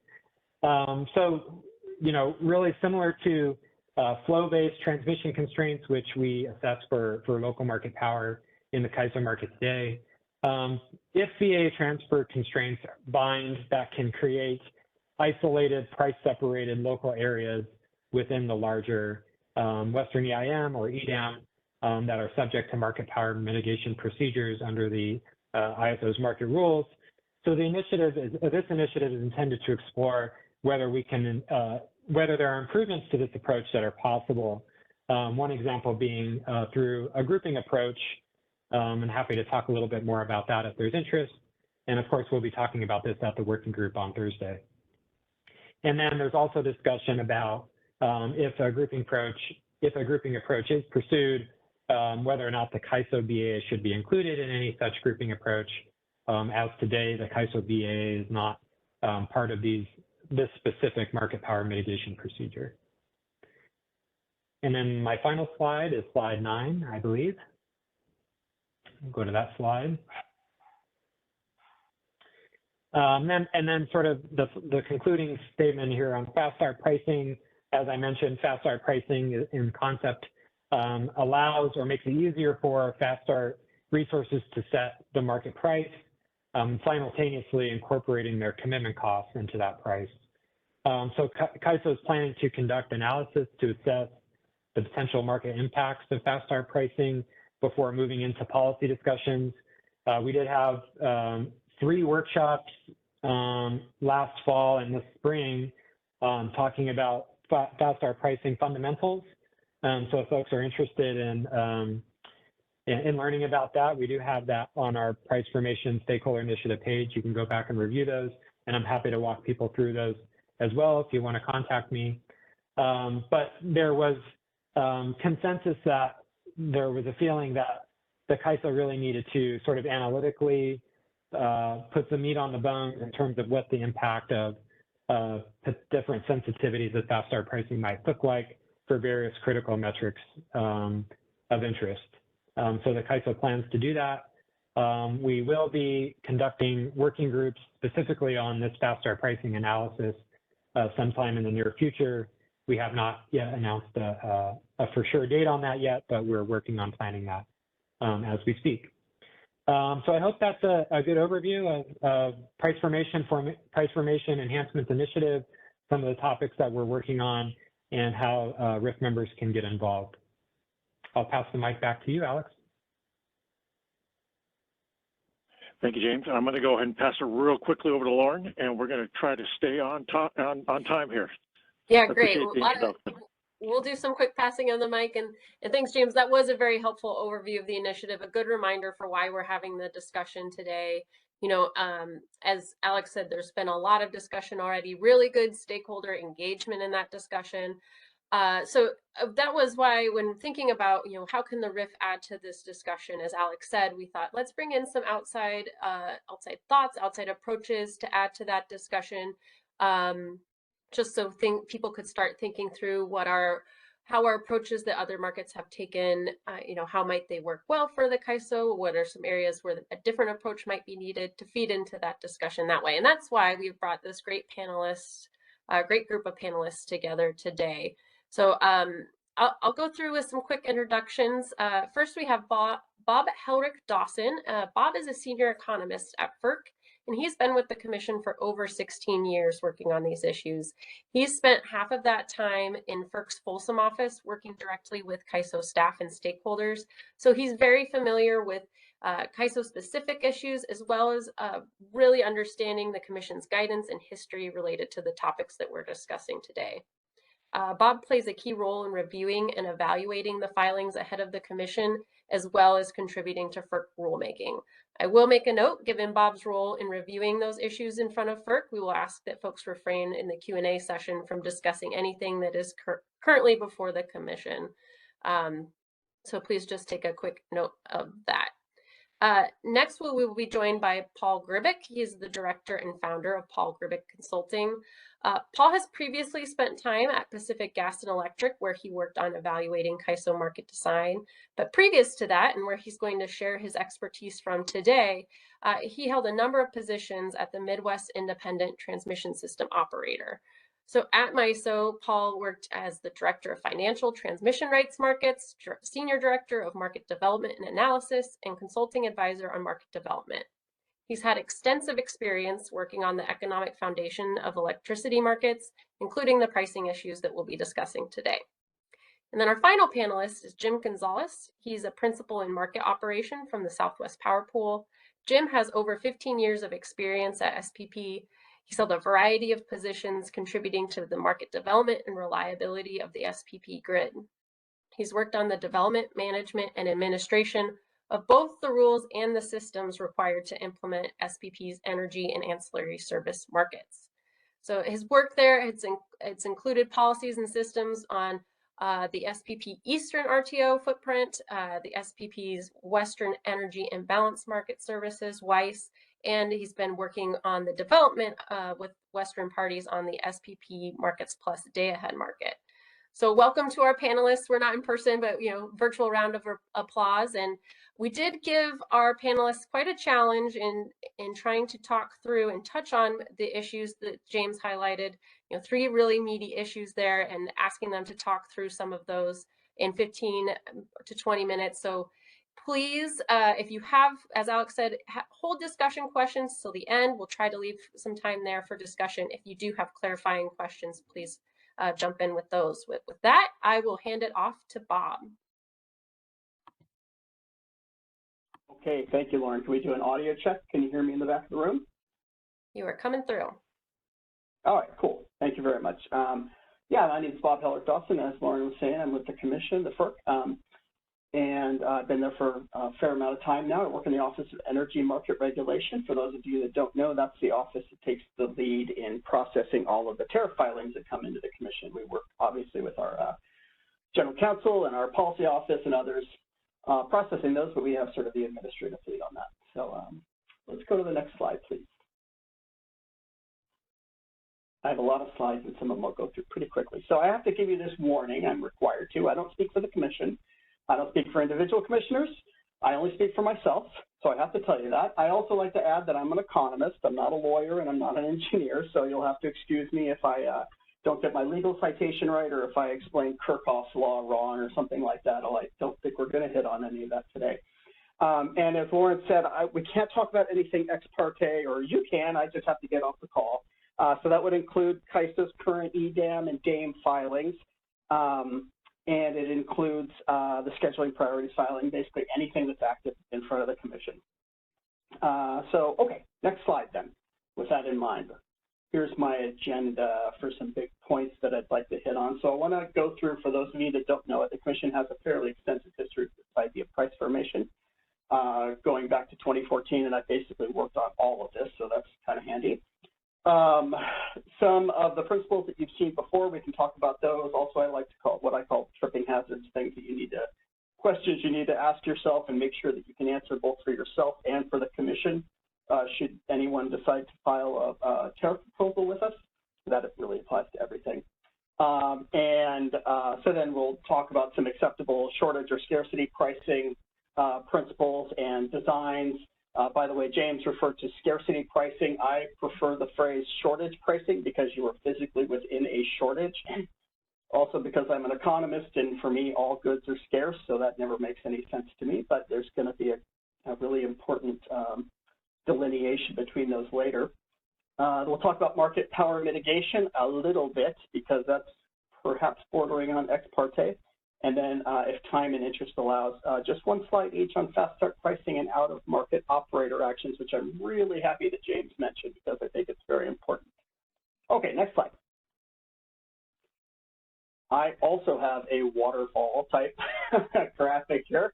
You can read some of the details of this on your own, but the point here is that back in 2014, the commission started working on some price formation stuff, including shortage pricing, including energy offer mitigation, uplift costs, fast start pricing. And as we often do, we issued some white papers and we followed those up with some technical conferences.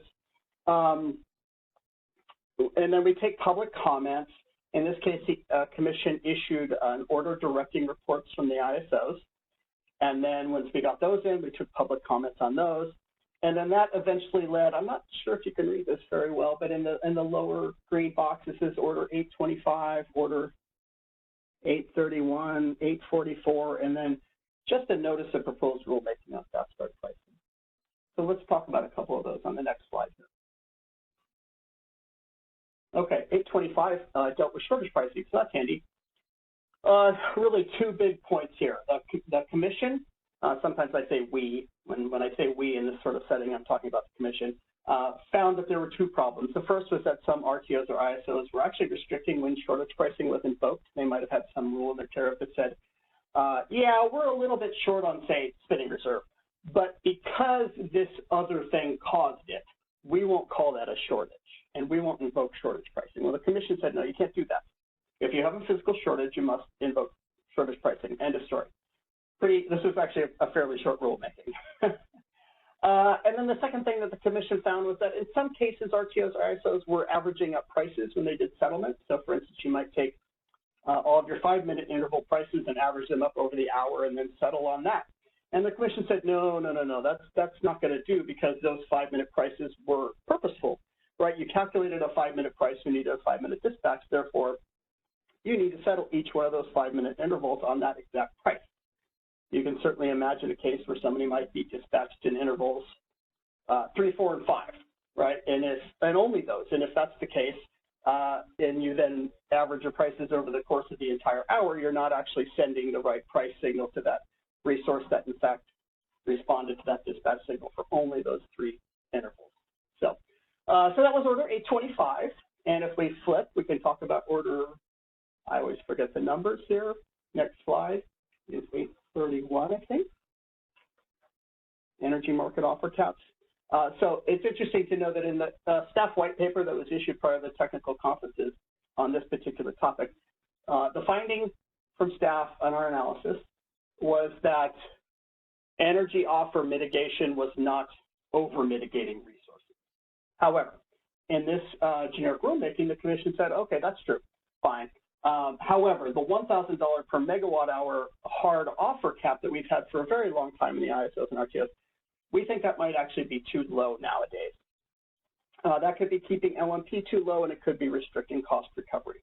So therefore, and I think most of you are probably aware of this, that soft offer cap is at 1,000. It's changed from a hard to a soft offer cap, and the hard offer cap moved up to 2,000. Right? There's a verification process. If you bid above 1,000, as long as you're verified, up to 2,000, you can be used to set LMP. But if you're over 2,000 and verified, you can get cost recovery, but you can't actually impact the LMP. Okay, so next slide here, because this is the one that's probably more important given the current topic. Fast start pricing. So for those of you that aren't familiar, the Commission always must issue a notice of proposed rulemaking before issuing a rulemaking, and then we get comments on it. And in this case, we got a lot of comments that said things like, yeah, you know what, no thank you, Commission, we don't want fast start pricing. Why don't we want it? Well, it turns out we aren't actually exhibiting the problem. We aren't experiencing the problem that you're describing in this rulemaking. And so fast start pricing simply isn't appropriate for us. Or alternatively, we had some people say, yeah, you know, we face the problem you're talking about, but we have different tools to deal with it. And the Commission does like, or respects, or I don't know how much emphasis the Commission puts on it really, but supports this idea of regional flexibility. So the Commission took a step back and said, okay, we won't issue a generic rulemaking, but just FYI, we did issue an order to show cost to NISO, PJM, and SPP because they had some separate issues of their own to work out. So that was kind of the end. We also issued an order on uplift costs, and that, I don't think that's as important right now. But that was sort of the end of it for this phase, and you'll notice that stretched from 2014. This docket number, RM17, means it was issued in the fiscal year 2017, so up through then, so about 3 years worth. Took a step back from doing generic proceedings, just dealt with compliance, dealt with other tariff proposals that came in. But if we flip to the next slide, please, number 8, I think, we have sort of revisited it more recently. So you all certainly remember the heat wave of 2020.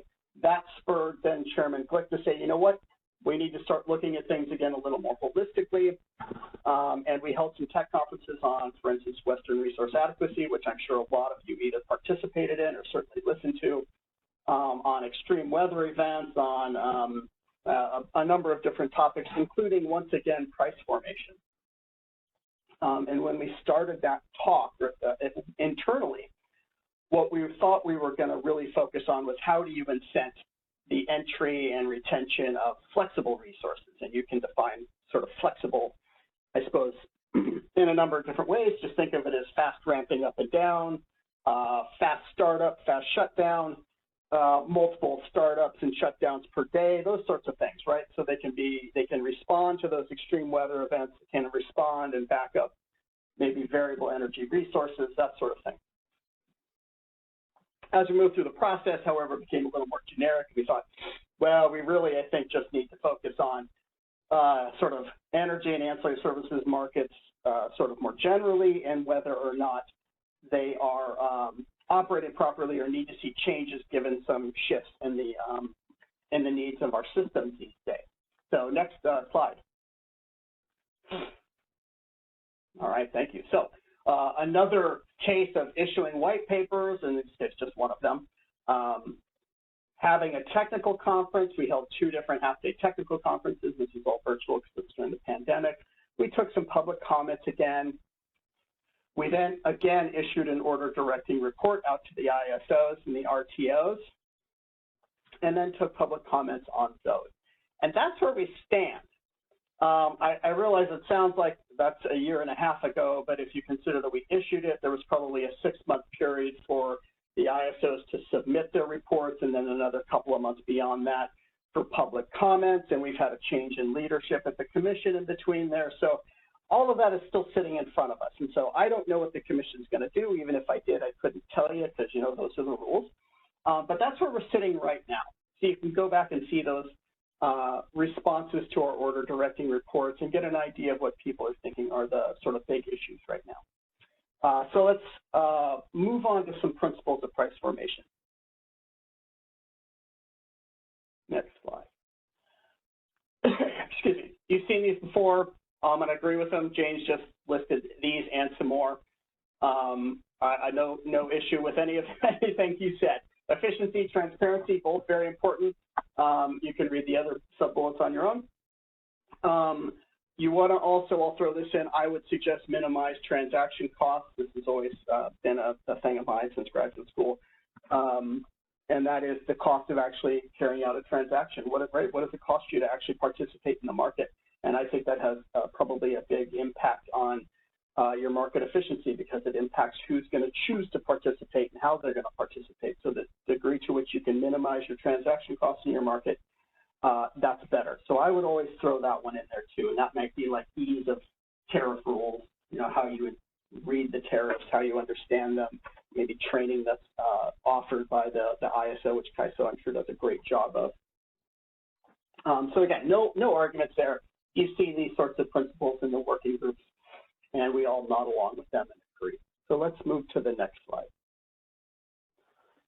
Because it brings us to the idea of what is it that the commission is going to accept as a good proposal. If we can move to the next slide, please. Just and reasonable standard. That's the Federal Power Act says that a proposal has to be, the commission has to find a proposal just and reasonable and not unduly discriminatory or preferential. That's unfortunately not defined.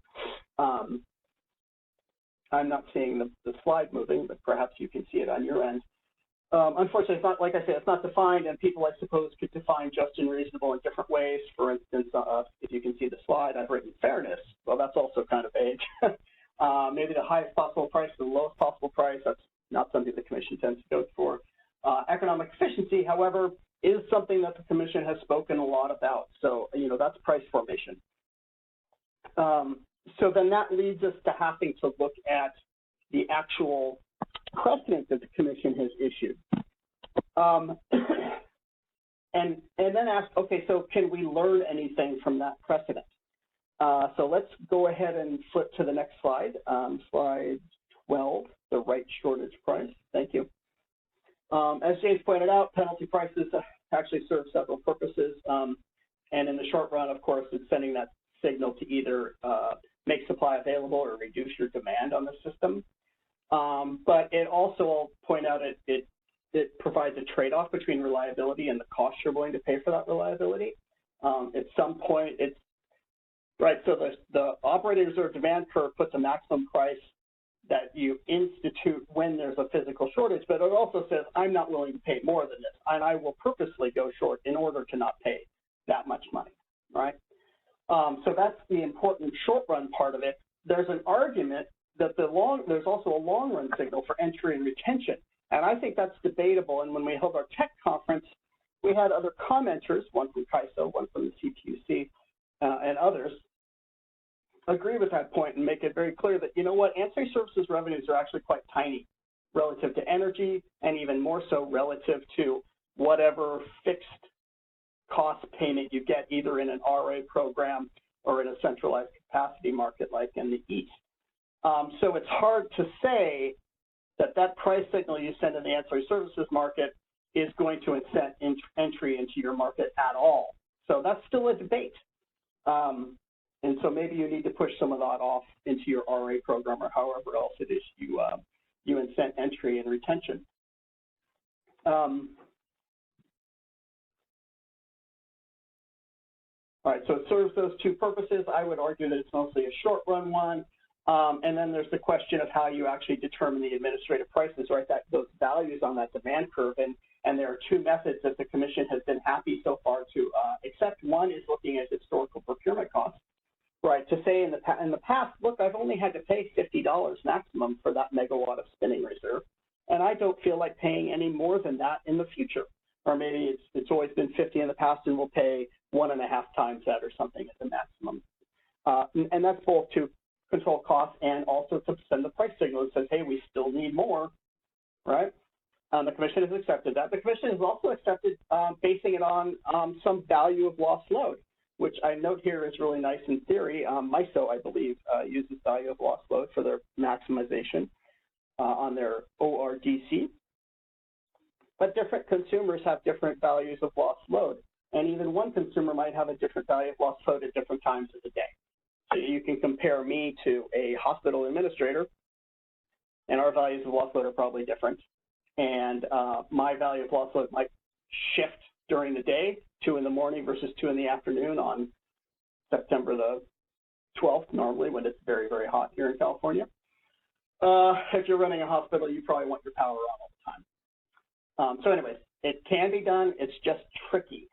And let's flip to the next slide here, and I'm going to run out of time pretty fast here. I'll just note that the quantity also matters. Normally you would think of we need to respond, or we need to meet NERC and WEC standards, right? We have to recover our ACE, our area control error, and we need to cover our most severe single contingency. But I'd suggest you could define MSSC differently, and I would argue, I think it's implicit that some ISOs, RTOs do that. They don't simply look at one transmission line. They don't look at one generator and just say, oh, that's our most severe single contingency, and we'll procure 1.5 times that to meet, let's say, spin. They might go beyond that. They might find some reasons to make it even bigger, and maybe that's, you could have, for instance, gas plants that are all fed by the same line. You could have a solar fleet that's all in the same geographic location, so impacted by the same weather conditions all at once. So those are things to think about when you're defining how much do you even procure of these different AS products. And then James mentioned this before, do you actually invoke that shortage pricing, maybe we'll call it scarcity pricing, before you actually hit a physical shortage? Do you want to start sending that price signal early to say, we are getting tight, we're worried, please provide as much supply as you can so we can meet our, so we can be reliable. Please, if your demand, get off the system if you can. So those are things to think about, and there's a lot of variety in there. And if we look at the next slide here, what I've titled the value of regional flexibility, and we have a chart here that I'm sure you're all familiar with. The Commission has accepted a lot of different ORDCs, operating reserve demand curves. That is a lot of different penalty prices for the various ancillary services products for when you go short or you don't want to pay anymore. And so that's on slide 14 by my count. Those maximum prices vary, and the quantities procured vary. And of course, the quantities procured are going to vary based on the size of the system too, and most severe single contingencies and various things. But they vary pretty widely, even if we look at it in terms of a percentage of the most severe single contingency. Again, this is on slide 14 with our chart here showing those ORDCs. If we can move forward one. I'm going to go ahead and keep moving, so I know I'm going to bump up against the time here. Regarding, there we go. So a whole lot of variety. Note CAISOs is there down in green, the very sort of lowest one, but that will adjust if the offer cap moves up to 2,000. But you can see a lot of variation there, and you can take this as all of this is sort of a glass half full or a glass half empty. The glass half empty is the Commission isn't consistent with how it accepts shortage pricing rules or any of the price formation rules. But the glass half full is, look, as long as we send something to the Commission that works for us and is reasonable, the Commission's going to accept it. I don't take that as a guarantee, but the Commission will accept it. So we have a lot of wiggle room in here to do what works best for us. And I hope maybe that's the takeaway, is that there's regional flexibility, that there are options, that there are different ways you can do this, that the Commission would accept and find to be just and reasonable. Okay, market power mitigation real quickly. This is the part that I actually fear is bordering a little bit on ex parte. So if we move, let's move 2 slides actually to slide number 16 on system-wide or structural market power. Thanks. So local market power mitigation is required. You must do that. There's just no question about it. But this idea of testing for market power in your entire footprint is not required. And to my knowledge, I believe only ISO New England actually does it currently. I would simply say that if you took the entire footprint of whatever market structure it is we're talking about, and you have evidence that there are uncompetitive hours, that answers your question of, could our market be uncompetitive and should we have market power mitigation? Put the rules in just in case. Okay, let me leave it there, because I'm going to be honest and tell you I can't remember everything in the EDAM proposal. and I don't want to have any ex parte communication. Fast start pricing. Next slide, please. So this is especially speed bumps. I think of this as speed bumps, I guess, which is appropriate for fast start pricing. Paul's going to talk about the details later. I just want everybody to make sure you're asking and answering the right question here of, are you facing a problem that fast start pricing actually solves? And is it the solution that's probably the cheapest or the most effective? Or are there different solutions you could use? And when you get in, you say, yeah, we're going to do fast start pricing. Okay, you've got a lot of questions to ask about, well, what does fast even mean? So the commission has rejected PJM's proposal that a 2-hour startup unit be considered fast, but accepted, so they rejected PJM's 2 hours, accepted MISO's 1 hour. So you get a little bit of a boundary there, I suppose. You know, can your offline resources set LMP at all? How do you ensure incentive compatibility, which I'm sure Paul is going to talk about, which would be very important because now you have some very different looking price signals that are coming through. And one last slide, please, slide 18, unpriced operator actions. I've given 2 examples here. Demand response can have the effect if it's unpriced. Let's say you're in a shortage situation and your operator calls on demand response that has no price attached to it, drops your load, drops your demand, all of a sudden your prices go down, which is exactly the wrong price signal you want to send. And I think this has gotten a lot better over time. CAISO's RDRR program, I think, is a good example of how it ought to work. If you call on this emergency demand response, prices are high, and prices stay high. That works for me. Load biasing is a good example of where the operator can take an action, but it's actually built into the optimization, right? It tells the optimization, no, for the next hour, that forecast needs to be bumped up a little bit. But there's still a host of actions that operators can take under emergency conditions when you hit EEA 1, 2, and 3 that have nothing attached to them, no price attached to them.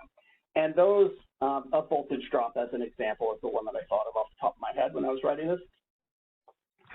I have always argued that that's something that you need to look at and say, is there a way that we can actually put a price on that?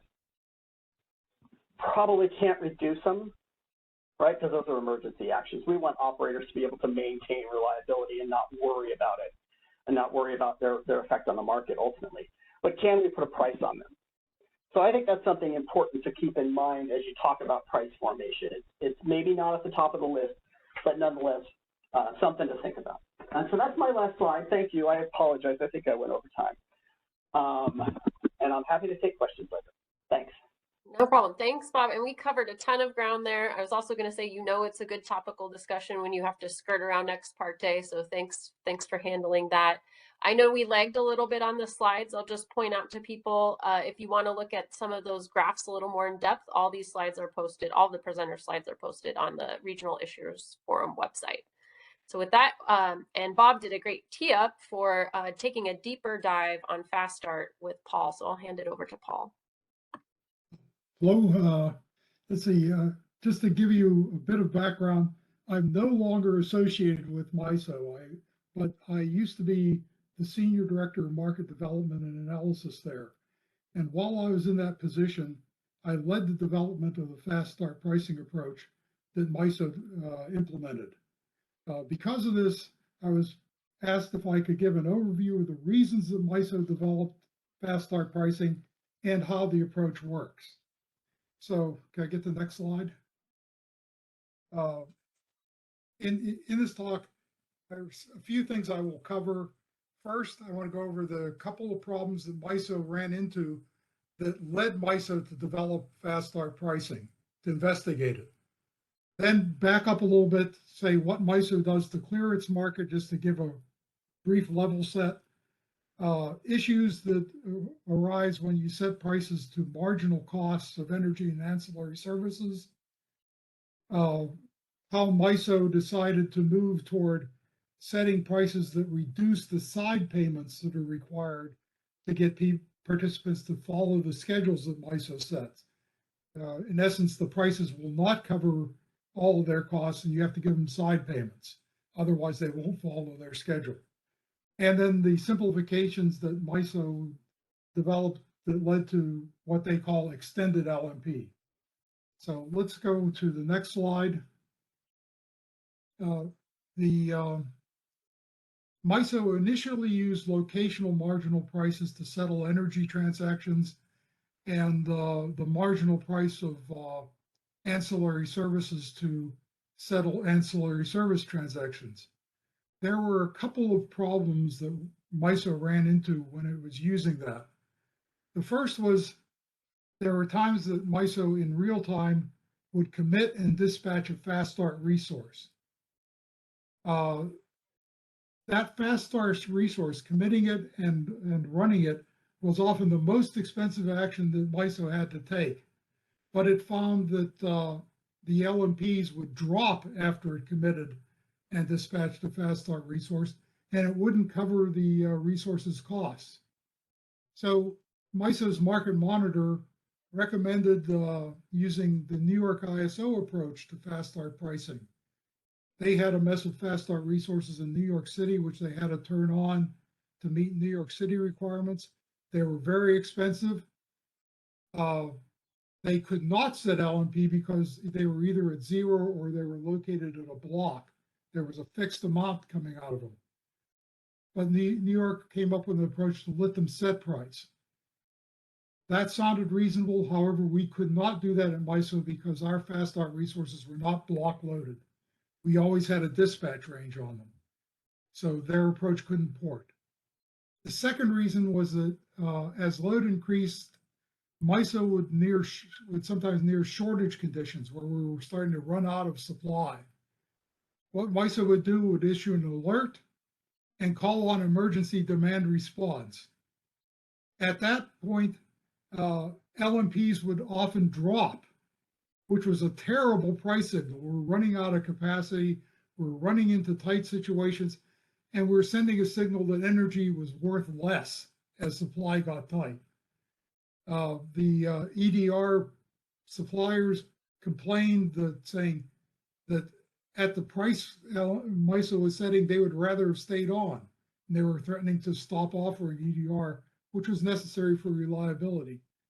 And FERC ordered MISO to address that issue, to get the price signal to correspond to our calling EDR. Let's go to the next slide. Okay, now just to back up very briefly, this has been covered several times. MISO clears its markets. It has resources that submit three-part offers for energy and a single-part offer for reserves.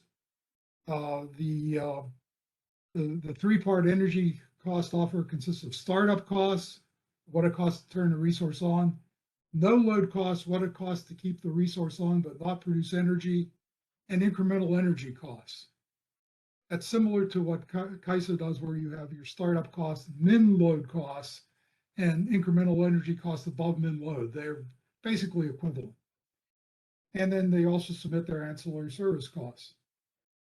MISO uses reserve demand curves to ensure that appropriate shortage price is set when capacity is scarce and the desired levels of reserves cannot be cleared.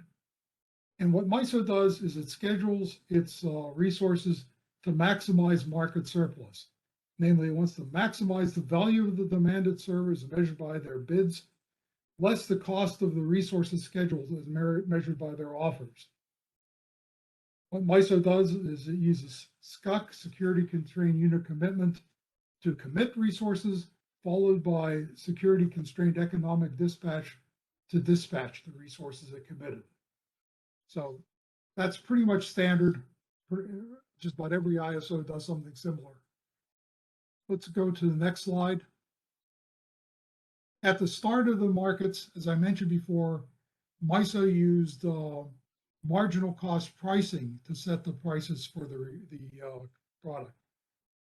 The marginal cost at a location is the rate at which the total cost changes as the optimal schedules change in response to a small change, an infinitesimal change in requirement to location. So in this, we're assuming that only the schedules of the committed resources or reserve shortages would change in response to an infinitesimal change in requirement. the commitment does not change in response to an infinitesimal change.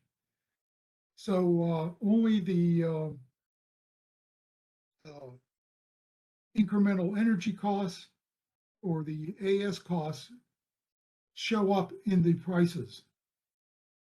These marginal costs are produced by SCED because SCUC, we're assuming this commitment does not change. So that was how MISO committed and scheduled its markets and calculated prices. So let's go to the next slide.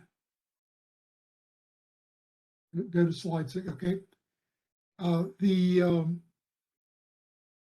initial thought was that the LMPs and marginal cost-based AS prices would be market clearing prices. A market clearing price should provide the incentive for a participant to follow MISO's optimal commitment and dispatch. However, LMPs and marginal cost-based AS prices may not cover the cost of resources that the resources commit or incur in following MISO's schedule. So we have to give them side payments to get them to follow the schedule. Otherwise, they'd lose money. They're not going to play the game. So that means that they're not market clearing prices. So let's go to the next slide. So a market clearing price should give each participant the incentive to follow the optimal commitment and dispatch. That is, that no side payments would be needed for profit maximizing participants to be willing to follow the optimal commitment and dispatch. Our problem here is that we find that we need these side payments to get them to follow. When MISO looked at this problem, we actually find that there may not be market clearing prices. That is a difficult concept for a lot of people to wrap their head around, because for years and years they've been told that LMPs were market clearing prices. In general, they are not. It may not be possible to set prices that would clear the market, that would get people to follow the commitment and dispatch that MISO would send without side payments. So in the situation where there were not market clearing prices, MISO asked, well, what would happen if we'd set prices that would minimize the side payments that were necessary to get each participant to be willing to follow the optimal commitment and dispatch that MISO set? So that seemed like a reasonable approach to MISO. We investigated that. And this is hard to wrap your head around, so I want to go through a very simple example to give you a concrete example to illustrate what I'm talking about. Can we go to the next slide?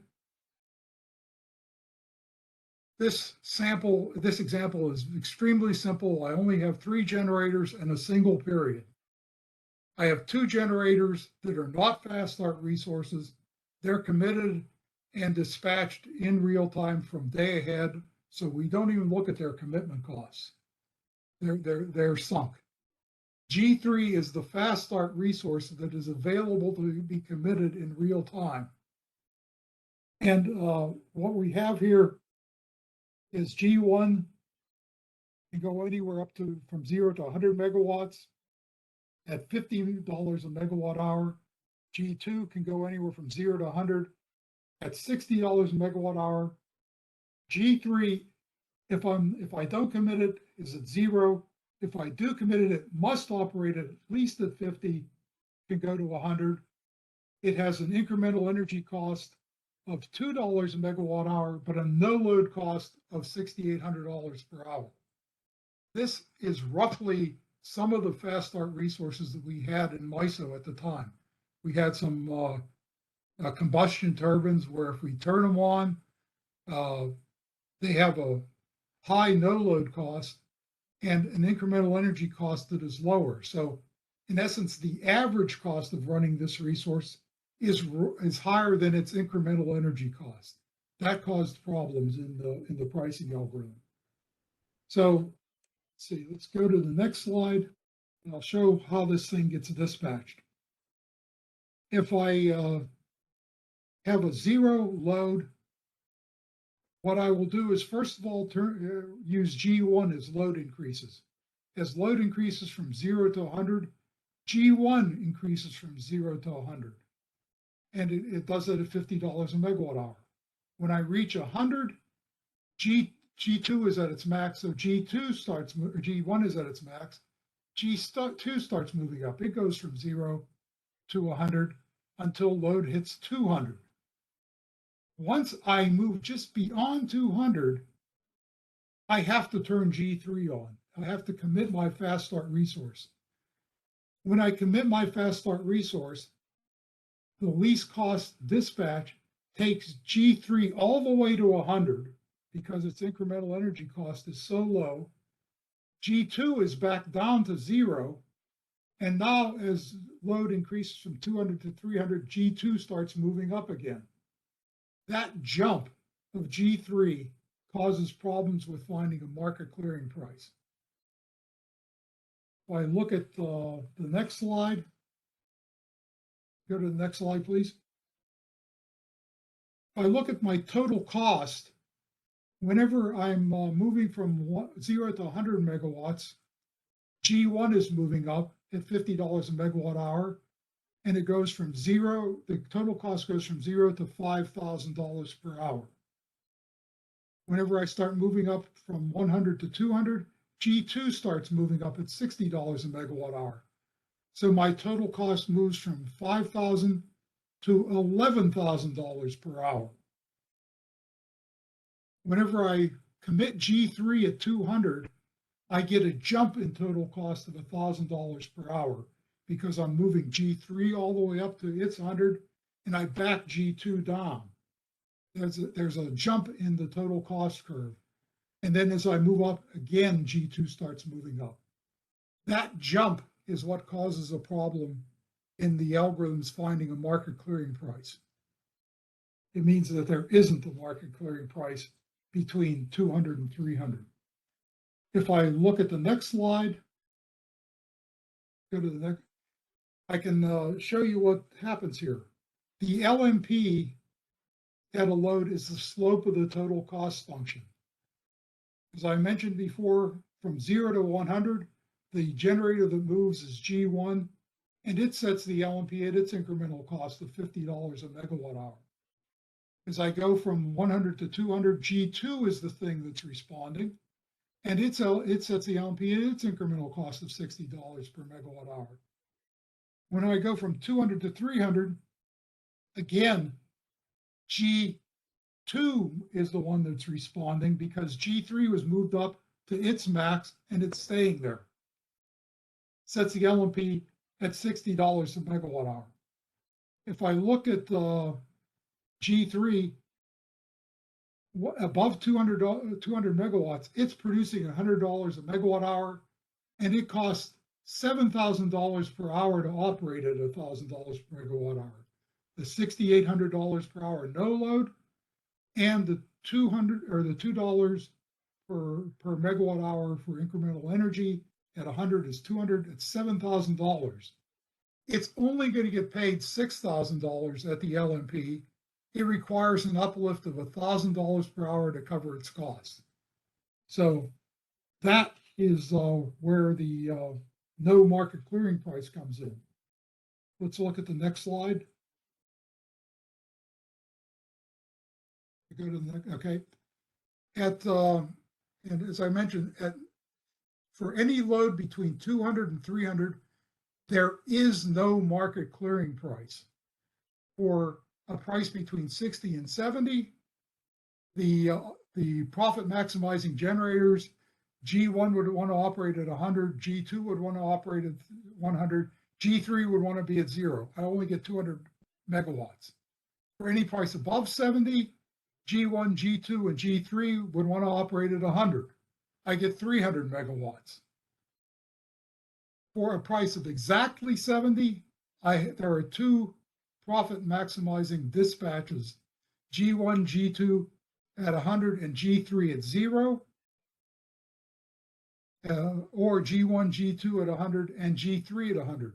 So the only dispatches that I can get the profit maximizing generators to follow would either give me 200 or 300. Nowhere can I get a load, meet the load that's between 200 and 300 without incurring some need to pay these parties an uplift. I have to cover their costs. So that was the problem MISO wanted to address. When there is no market clearing price, how should we set price? Let's go to the next slide. You see the next slide, please. Go to 13. Okay, what MISO wanted to do was say, what is the best price I can do between 200 and 300 to give the maximum incentive to follow MISO's dispatch and minimize the side payments I've got to give these generators to follow the MISO dispatch. And with a lot of math, what MISO did was it showed that the slope of the convex envelope of the total cost function actually gives me a price that minimizes the uplifts I've got to pay to people. And for the mathematically inclined, I've talked about it in terms of convex envelope. For the non-mathematically inclined, what MISO essentially did was took the total cost function with that jump in it and pressed it down into a sheet of rubber to stretch from 200, the total cost at 200 without G3 committed, to the total cost at 300 with G3 committed, and that's the red line. So I get a price between 200 and 300 at the slope of that red line, which is $70 per megawatt hour. MISO termed that the convex Hall price because we took and convexified the total cost function. We stretched it out.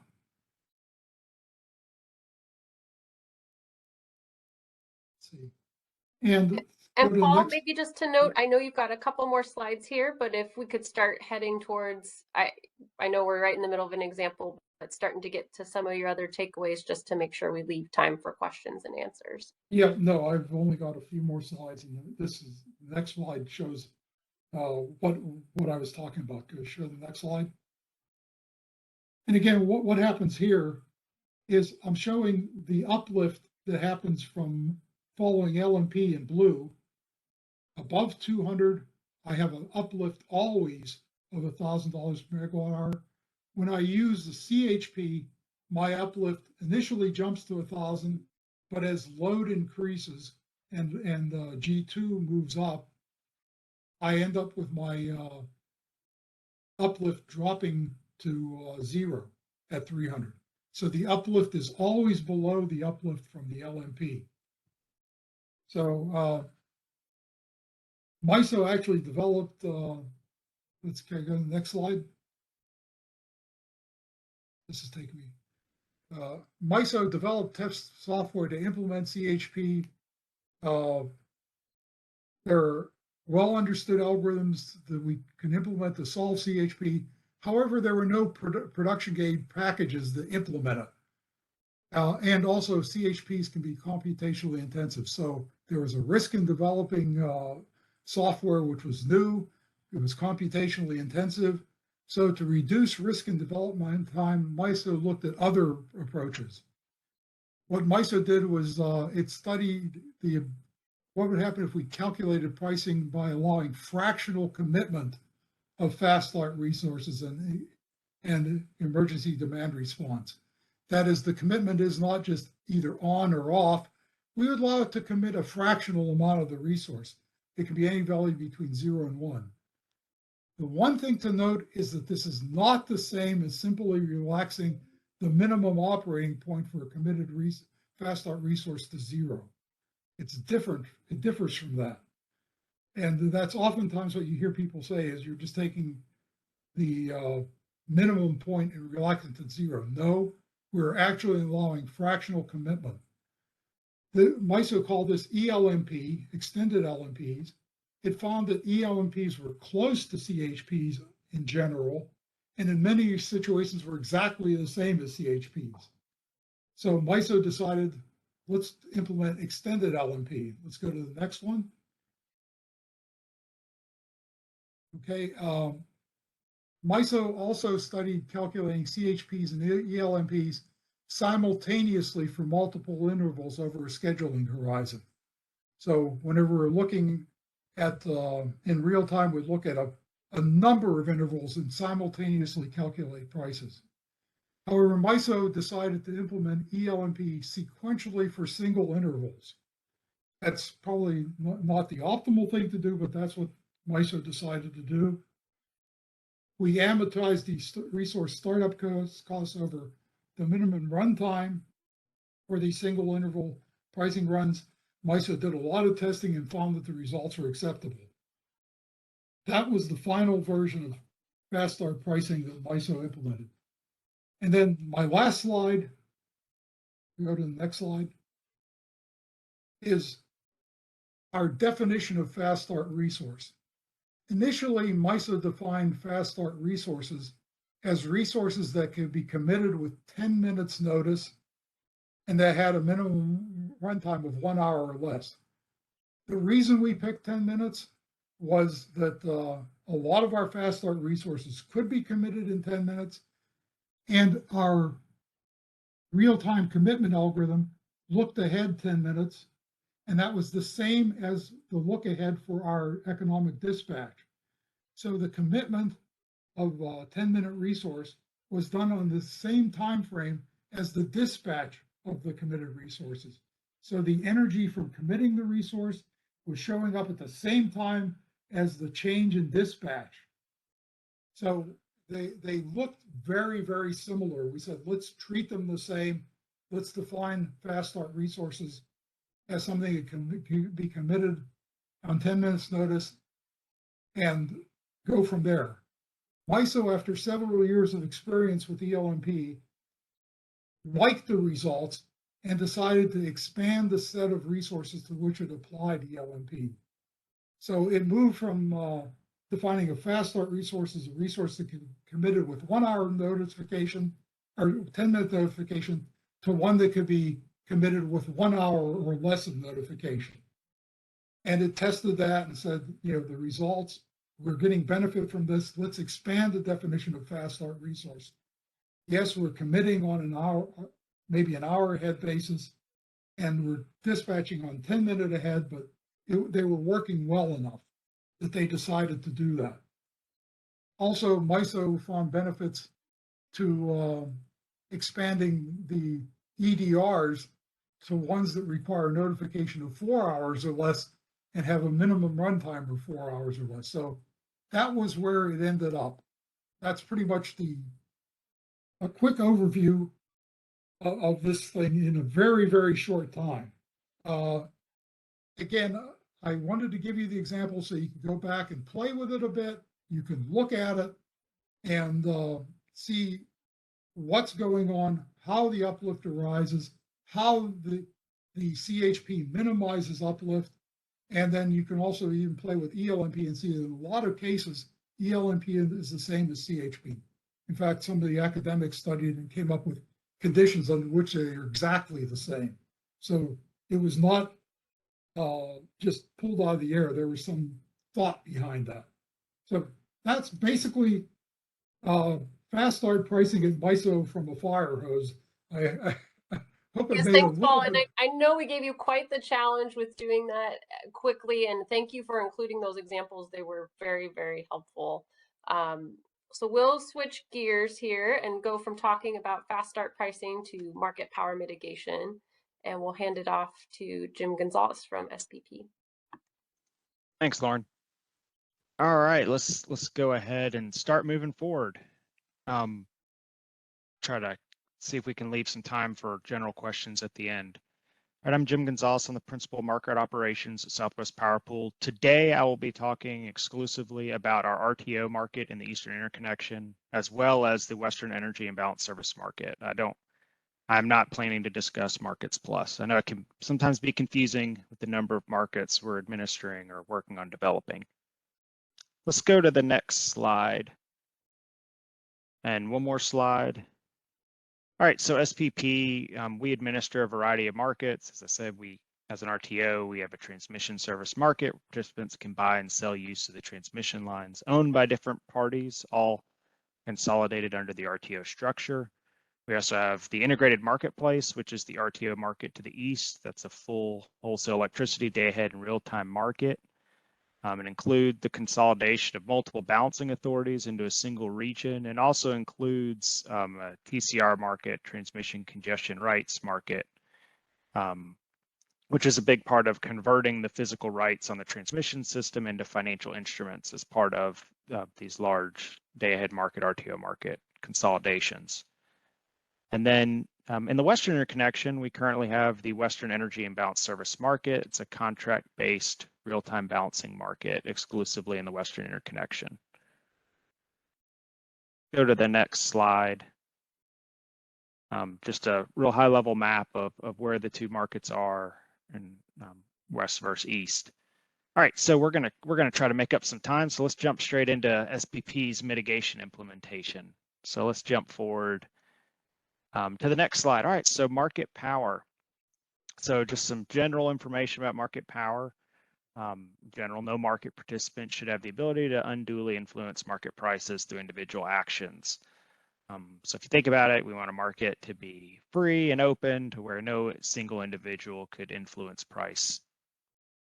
And that's really only true when there's high liquidity, lots of competition, to where those natural open market concepts lead to rational pricing. And we've had some earlier discussions in the previous presentations where you can definitely see that lack of competition in more local areas where there's limited ability for participants to compete. Also, based on just the overall structure of the market, you could have individuals with large market shares of the overall market where they could negatively influence pricing. So we say as MP participants that can influence the market are said to have market power. Let's go to the next slide. All right, so SPP's mitigation implementation, we're a little different from all of the other RTO ISOs. I still believe we're the only market where mitigation of market power is fully in line with the market optimization. And what does that mean? That means that the decision to mitigate resources offers or resource behavior, that's part of the unit commitment and unit dispatch optimization. That all occurs within our market clearing engine. It's not a manual after the fact process with feedback loops. Every time we make a decision in either of the markets, we're also making the decision as to whether or not a resource should be mitigated. SPP's mitigation of both local and structural market power, it consists of a three-part impact-based test. I do want to point out that structural market power logic is only present in the WEIM market implementation. When we were standing up the integrated marketplace in the East, our internal market monitor determined that there was adequate competition. There were no structural market power issues. So at the time, we only built in the local mitigation logic. That was not the case as we stood up the WEIM market in the Western Interconnection. That was a much smaller footprint, fewer number of participants, and our independent market monitor did determine that there would be periods of time where structural market power was present. So for the WEIM market, we did expand SPP's mitigation logic to also include mitigation of structural market power. Let's go to the next slide. So what is a three-part test? So for SPP's market power mitigation, we perform three tests. First, we perform a behavior or conduct test. This is really assessing whether the resource offer exceeds a predetermined threshold from a cost-based offer. In SPP's market, resources can really offer in, participants can offer in any value up to the soft energy offer cap for their resources as part of their competitive offer. But as part of performing the market power mitigation, we need to compare that to a cost-based offer based on an approved fuel policy. So for the first test, did a resource offer too much? For the second test of those resources that failed this behavior test that offered above this predetermined threshold, do any of those resources actually have the ability to influence prices through market power? So we look at two tests. The first, the local market power test. This is really is an individual resource that failed the behavior test, also pivotal to a binding constraint. For SPP's markets, that's really a resource to load distribution factor greater than 5%. In the market, in our integrated marketplace of the East, we also procure and price ancillary services, regulating reserve and contingency reserve. And in order to ensure disbursement of those resources, we have reserve zones, zonal constraints to ensure that we don't clear too many of those reserves at a single location. So we also look to see if any of those reserve zones are binding and if a resource that failed the behavior test is also located in one of those binding zones. For the WEIS market only, we also have a structural market power test built into this structure test. So in addition to local market power, we also, in every solution, determine if an individual MP is really required to meet the market obligation. And we use a residual supply index less than or equal to 1. All that's really saying what that means is a single participant required for the market to meet its net obligation? If so, then that single participant would have structural market power because the market can't solve without their resources. So again, we have first the behavior test. Did an individual resource offer too much? Second, a structure test. Do any of those resources have the ability to influence market prices? Once we've made it through the first two tests, we then perform an impact test. And this is where we determine, as part of the solution, did any of these resources that offered more than the cost-based offer and also have the ability to influence market prices based on just the structure of the market, did any of the prices actually move by a substantive amount? So in the Eastern market, I believe our current impact threshold is $25 per megawatt hour at any settlement location. So again, only if all three of these tests fail, to where resources are offering above a predetermined threshold, they have the ability to influence prices, and that prices would actually be influenced. Only then would we actually mitigate those resource offers. Let's go to the next slide. So I don't have a waterfall like the other panelists, but I do have a flow chart. So what this looks like is for every decision we make, whether that's a unit commitment decision or the energy dispatch optimization, we check to see, did any resource fail the conduct test? If there's no failure, then we run a normal solution with the normally competitive offers, no mitigation in place, and that's what prevails. That's the solution that we're going to use for both the physical dispatch, pricing, and final settlement of that market interval. That's true for the day-ahead market and real-time balancing market. That's not as exciting because there's only one line. If we go through the top portion of this flow chart, this is where we're really getting into the inline mitigation. If any resource failed the conduct test, we perform the same unmitigated solution where we're using just the normally submitted competitive offers. Then for any of those resources that failed the conduct test, we look at this unmitigated solution and determine, okay, what transmission constraints are binding, what reserve zones are binding, and we determine, did any of the resources that failed the conduct test, are they also pivotal to one of these local constraints? If so, then we say, well, then that structure test has failed. Specific to the WEIS only, we also go and check to see if any individual market participant is required to meet the total market net load obligation with that RSI less than 1. In that case, we would say the structure test also fails. If we happen to have a scenario where no resource that failed the conduct test also had the ability to influence prices, that's where we drop back down to the unmitigated solution prevails. At that point, we go on with no mitigation. But if both the conduct test and structure test fail, at that point, we run a new solution. We take the same inputs from the case and we rerun it, replacing all of the competitive offers with mitigated offers for any resource that failed the conduct test and also failed the structure test. At that point, we rerun the solution again and we go through the impact test, and that's where we take this unmitigated solution and compare it to the mitigated solution. And if for any settlement location prices changed by a substantive amount, $25 in the RTO market, then at that point, the mitigated solution would prevail. And that's what we would use for the physical dispatch, the pricing, and the final settlement. All right, let's go to the next slide. So just some performance impacts to that. If you've looked at the flow chart, what you may have noticed is a lot of times we're doing double the work because we're having to solve the same case twice.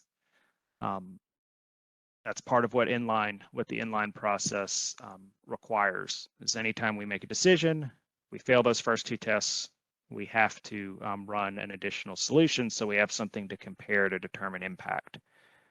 The feedback we've received on this, our internal market monitor really prefers this method. It really makes it much more automated. There's much less subjectivity involved in mitigation of market power. It's all built into the engine. And our understanding is that FERC also likes it. I don't know what that really means. I guess if they disliked it, they would have not approved it. So I don't know that you can't say that about anything they've approved. But, you know, as the RTO, we recognize both the value and drawbacks. The additional solves are a significant performance burden. But the inline model, and this was a huge priority of our participants when we stood up the RTO market in the East, is they really wanted to reduce costs as much as possible as part of forming the RTO. And that meant that they wanted the market decisions where we're making physical dispatch decisions to match the costs that are going to be used in settlements. And the best way we found to ensure that happened all of the time was to build the mitigation logic in line with the market decisions. So this is my last slide. So with that, I'll turn it back to you, Lauren, so you can lead us through question time. Yeah, thanks so much, Jim. And yeah, with that, we'll open it up. We probably have time for one or two questions. So see if folks have questions for anybody on the panel.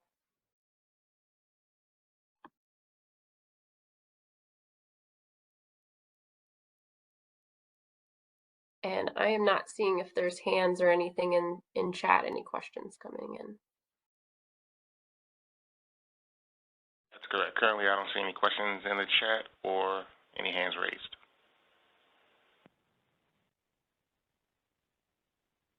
Okay, well, I know we covered a ton there. Maybe if there's not questions today, and since we're short on time, we will just say, you know, thanks folks for engaging on this. A big thanks to our panel for participating and talking through these issues. I'm sure there will be more questions as folks have thoughts about this offline. Maybe passing it really quickly back to James to talk about how can folks bring today's discussion back into the ongoing CAISO stakeholder process. Thanks. Yeah. So yeah, we really appreciate the discussion today. Thanks, Jim and Paul and Bob for your input. You know, as part of the CAISO stakeholder process, we do look at the methods by other ISOs. Benchmarking sometimes can be tough because, as Bob sort of alluded to, there is sort of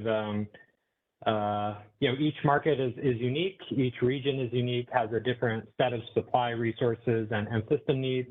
But at the same time, learning about what other ISOs do and what prompted them to address and how they solve certain issues can be informative and you know, when we face similar issues. So I do encourage you know, folks to follow up if they found some of the material helpful today. You know, we can certainly bring some of that discussion into the CAISO's working group process. And just the last thing I'd like to plug is, again, on Thursday, I believe it's Thursday morning Pacific time, the CAISO will be holding its next price formation working group. And as Alex mentioned in the very beginning of the introduction, we were on a once-a-week cadence that has now been moved to every other week. just to give stakeholders in the CAISO a little bit more chance to have some breathing room, absorb the material and the comments that come in, and make sure we're well prepared for the discussion each week. So yeah, I hope it was helpful, and thanks so much for having us all. Thanks, James. Thanks, Jim, Paul, and Bob, and thanks, Alex. It's been great working with you coordinating this, and I think then we'll hand it. Oh, I see Bob's hand is up. So before we hand it back to Josh, let's real quick, Lauren. You know, one of my roles being stationed out in Folsom is to talk to people. So I'm more than happy to take any questions you have, you know, after this meeting. I'm happy to set up meetings and talk with just me or people back in DC. You know, whatever it is that'll be useful to people to sort of help understand how the markets work, how FERC views these things. I'm always happy to do that. Thanks, Bob. That's a great offer, and I'm sure you will have folks taking you up on that. So thanks very much. All right, Josh, I think we'll be passing it back to you to close us out today. Awesome. Great. Thanks, Lauren. Thanks, Alex.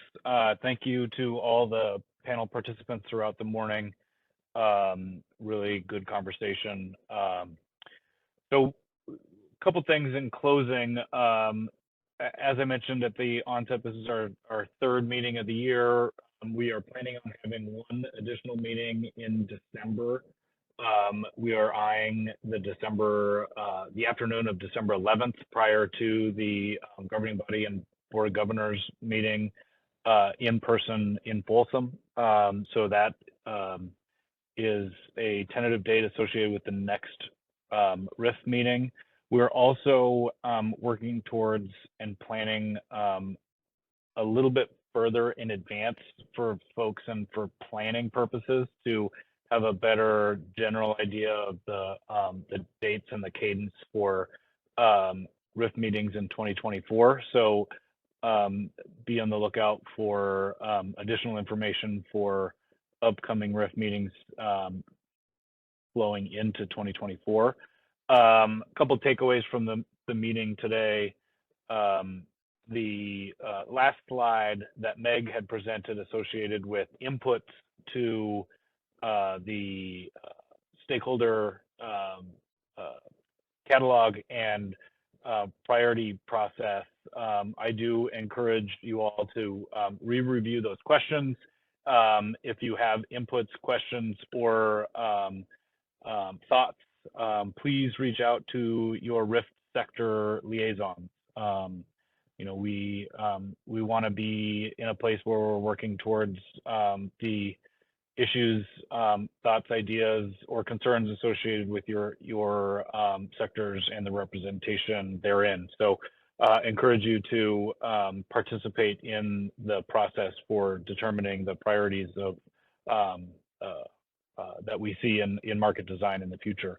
And then an additional plug into the price formation workshop process that will eventually turn into a stakeholder initiative, right? We are creating the building blocks for that initiative through the workshop process, and it's a great way for direct engagement in forming and formulating what we will see in the straw proposal. So please continue to work in and participate in the workshop. The content again was great, great and really foundational. Hopefully we can use that to turn the workshops into something workable in the stakeholder process. So with that, thank you all for being here. Really great attendance. It's been a great 3 hours, and looking forward to our next meeting and continuing to see you all in these stakeholder processes. So thank you all very much.